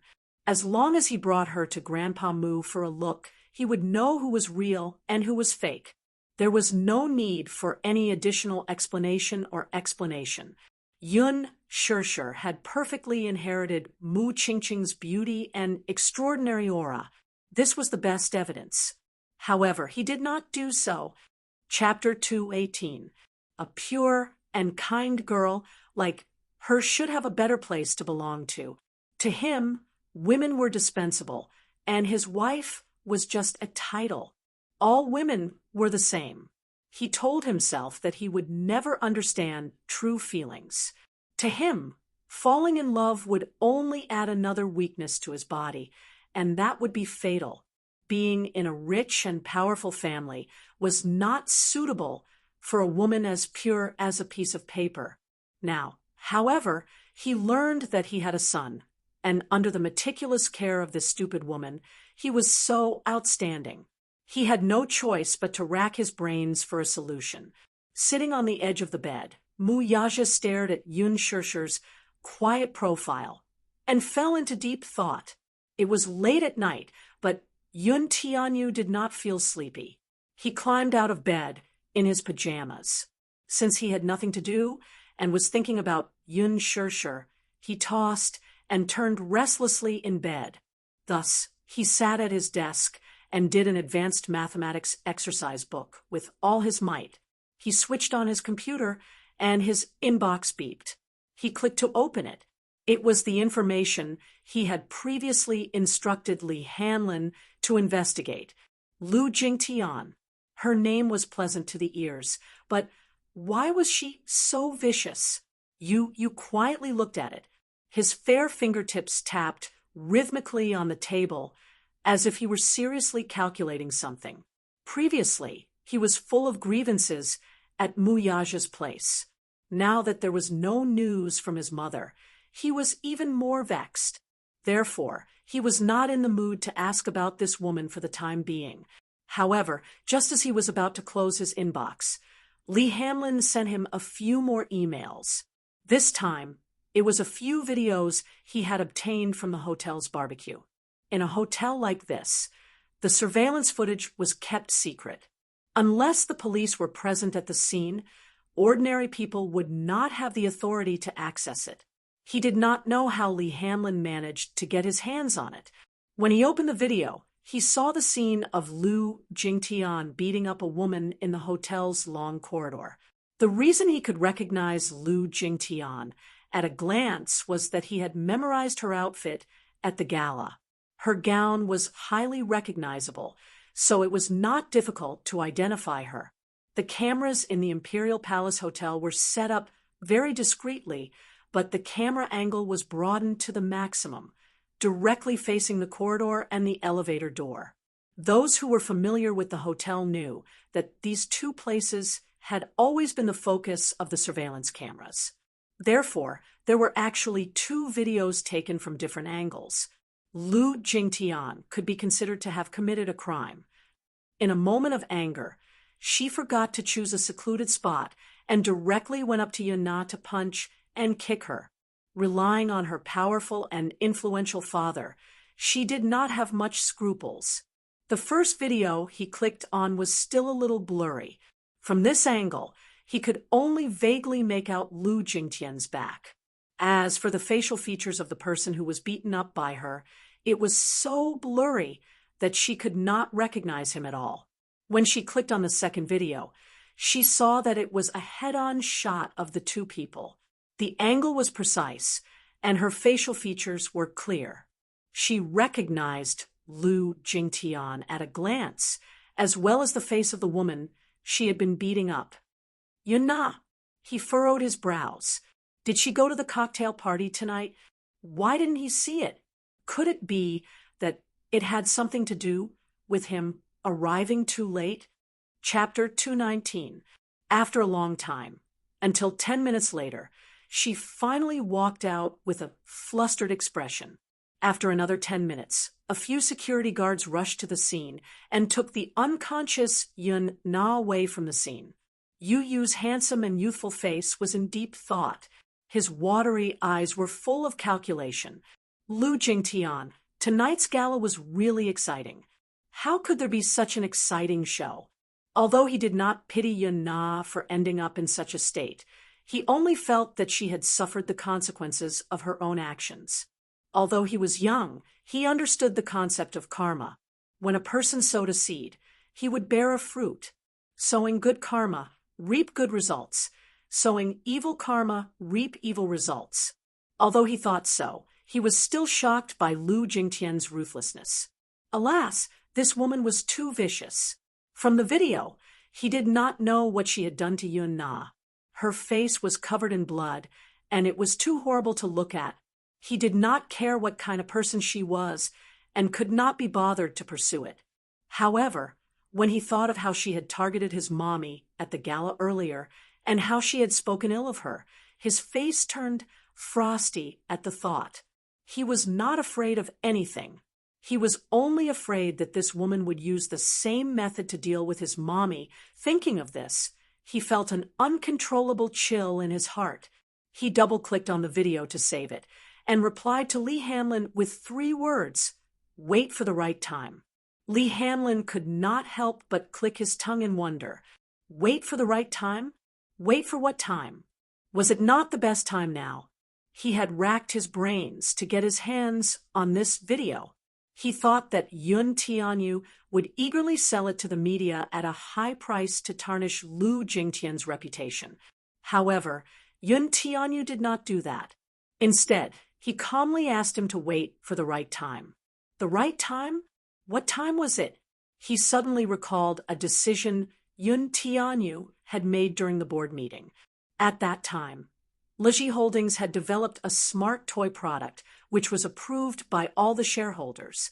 They believed that this product would be a trendsetter once it was introduced to the market. The first batch of orders had already been put into production. At that time, the market was hot, and the board of directors was anxious to introduce the product to the market. However, the contract for the product's introduction was passed to Yun Tianyu, and it was only waiting for his signature. However, he had been biding his time. The board of directors was anxious. They urged him again and again, but there was no response. They also sent an email with 3 words: "Wait for the right time." Timing? What opportunity? Lee Hanlon could not help feeling curious. No one knew what Yun Tianyu was up to. Just as the board of directors was at a loss, less than 2 months later, a scandal broke out in the Mattel Toy Company's production chain. After an investigation by the International Supervisory Committee, it was found that the heavy metal lead content in the wooden toys produced under the company's name was excessive. In the risk assessment, there were problems such as excessive amounts of toxic solvent residue, and even the surface coating was prone to discoloration. Mattel Toy Company was one of the leading toy manufacturers and was also LeJi Holdings' biggest competitor. The building blocks they produced were very popular all over the world. Therefore, once the scandal was exposed, the whole world was shocked and his reputation hit rock bottom. At that time, parents were very concerned about the quality of toys. Chapter 220. LeJi Holdings struck while the iron was hot. They released an announcement letter, an internationally authoritative product inspection report, and mercilessly criticized Mattel for its unscrupulous behavior.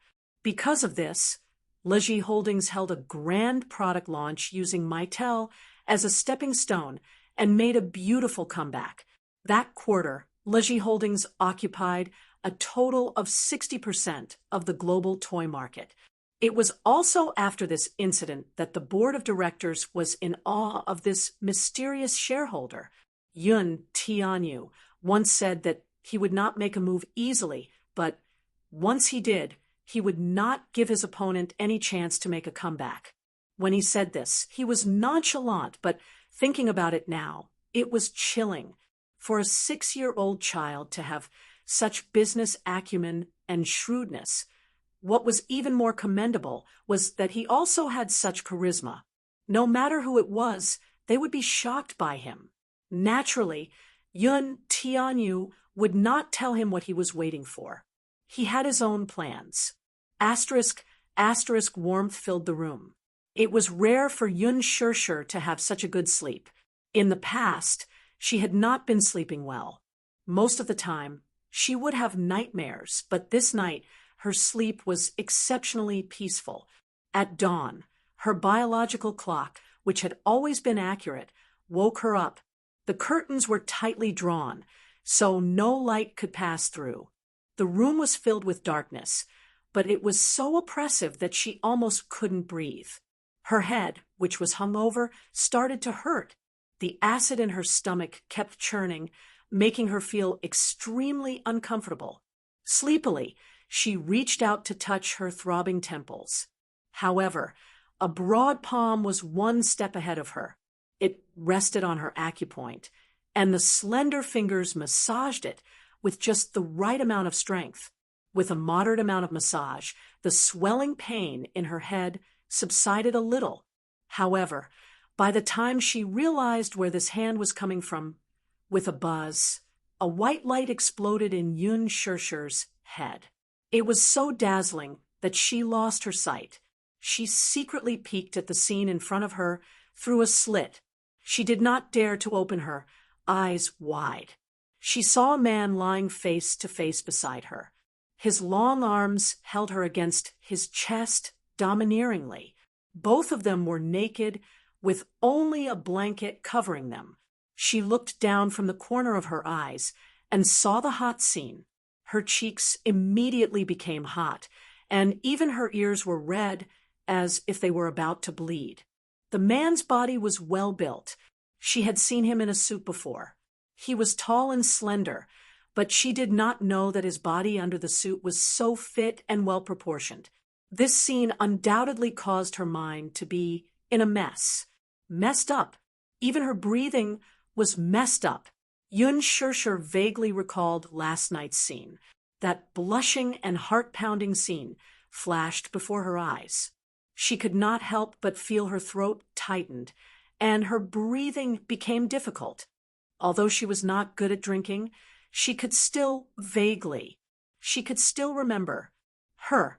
In her memories, the man's holding her in his embrace sat her, and they were so gentle that they seemed to melt into each other's flesh and blood.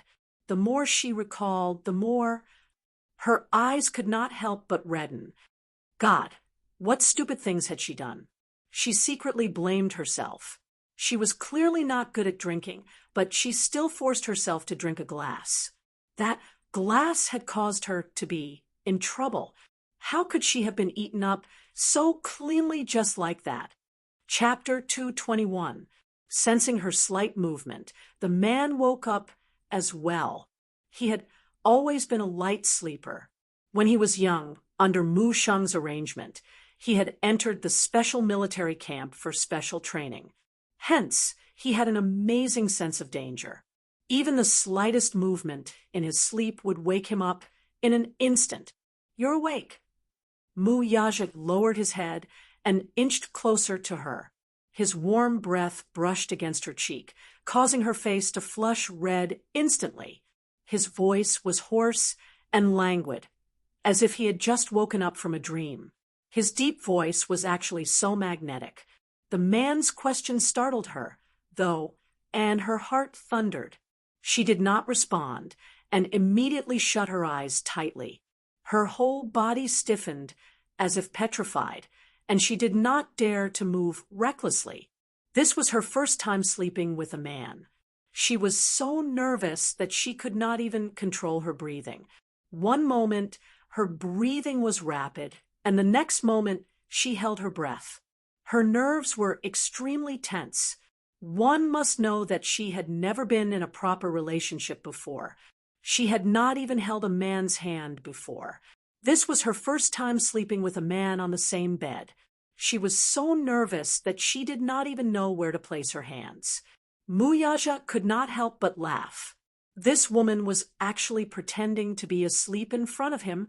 Her acting skills were terrible and could not even compare to her precious son's natural acting skills. He could tell at a glance that she was pretending to be asleep. I know you're awake. Yun Shirshir's heart skipped a beat when she heard this, but she still kept her eyes tightly shut. She suddenly turned around and pretended to mumble incoherently as if she were sleep-talking. Her body, however, inched toward the edge of the bed, only wanting to get as far away from this vile man as possible.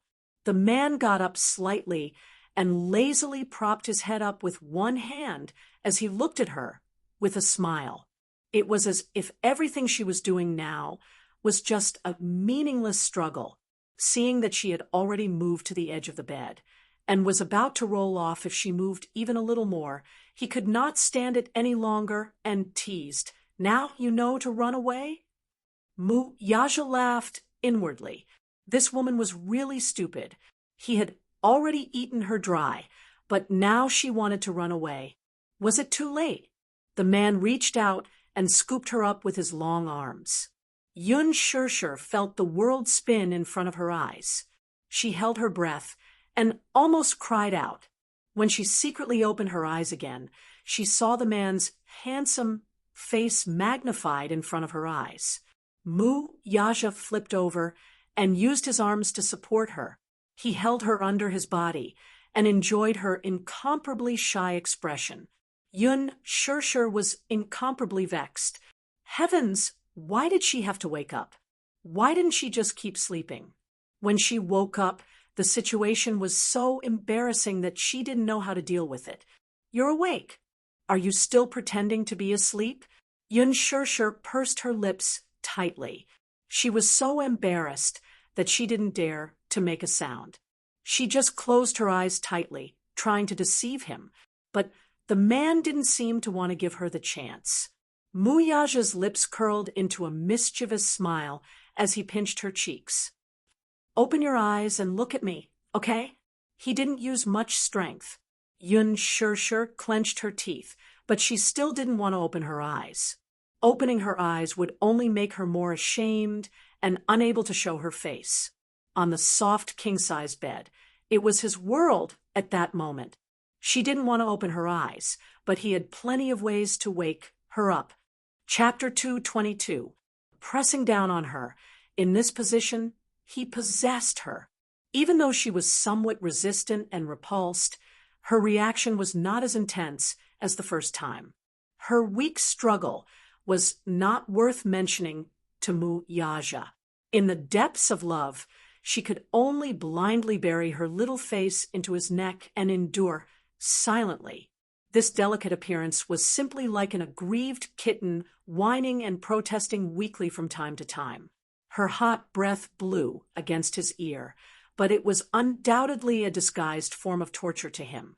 Little did she know that her actions had triggered a hidden undercurrent in him, almost turning him into a beast and devouring her until not even her bones were left. Undoubtedly, in this aspect, Muyaja was a man with a lot of energy. Compared to him, her stamina was really poor, and in the end, she was actually a little dazed. There were a few times when he wanted to get her on top of him. However, her body was extremely weak, so he had no choice but to press down on her like this a few times, which could be considered to have satisfied him. When dawn came, he stopped. As for her, in the end, she could not resist the fatigue, and her body was extremely weak. She fell onto the bed and was unwilling to move. Her eyelids were extremely heavy, and she could not lift them no matter how hard she tried. She turned around and quickly fell asleep. The spacious room was filled with a charming atmosphere that was unique to those who had just had sex, until his heavy breathing slowly calmed down. He was secretly a little puzzled. When did he become so greedy for women? She lay on her side, her body unconsciously curled up into a small ball. Her messy black hair was scattered around the pillow, half covering her jade-like cheeks, and there was an indescribable charm to her. Her sleeping position was always curled up. He had once read a psychological study that said that women who slept in this position would always subconsciously lack a sense of security. Her appearance looked a little helpless, and it really made one feel pity for her. Muyaja lowered his head to look at her again. With just one glance, a certain part of him was stirred up again. This woman was really like a demoness from ancient times. She was born with the ability to bewitch people. Even if she was lying there motionless, her calm posture was always so bewitching. He pulled her into his arms and carried her off the bed. He went into the bathroom and cleaned her up.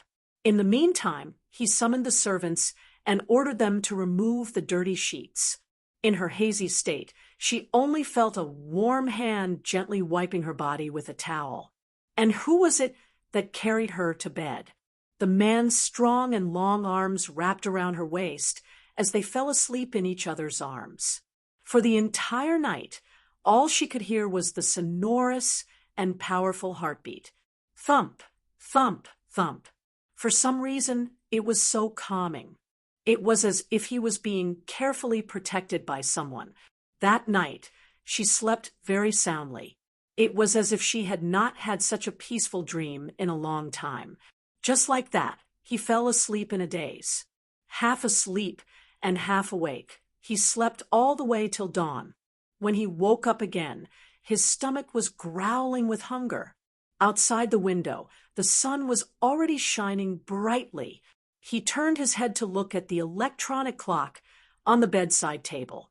It was already 1 in the afternoon. This sleep was so deep that he did not even have a sense of time.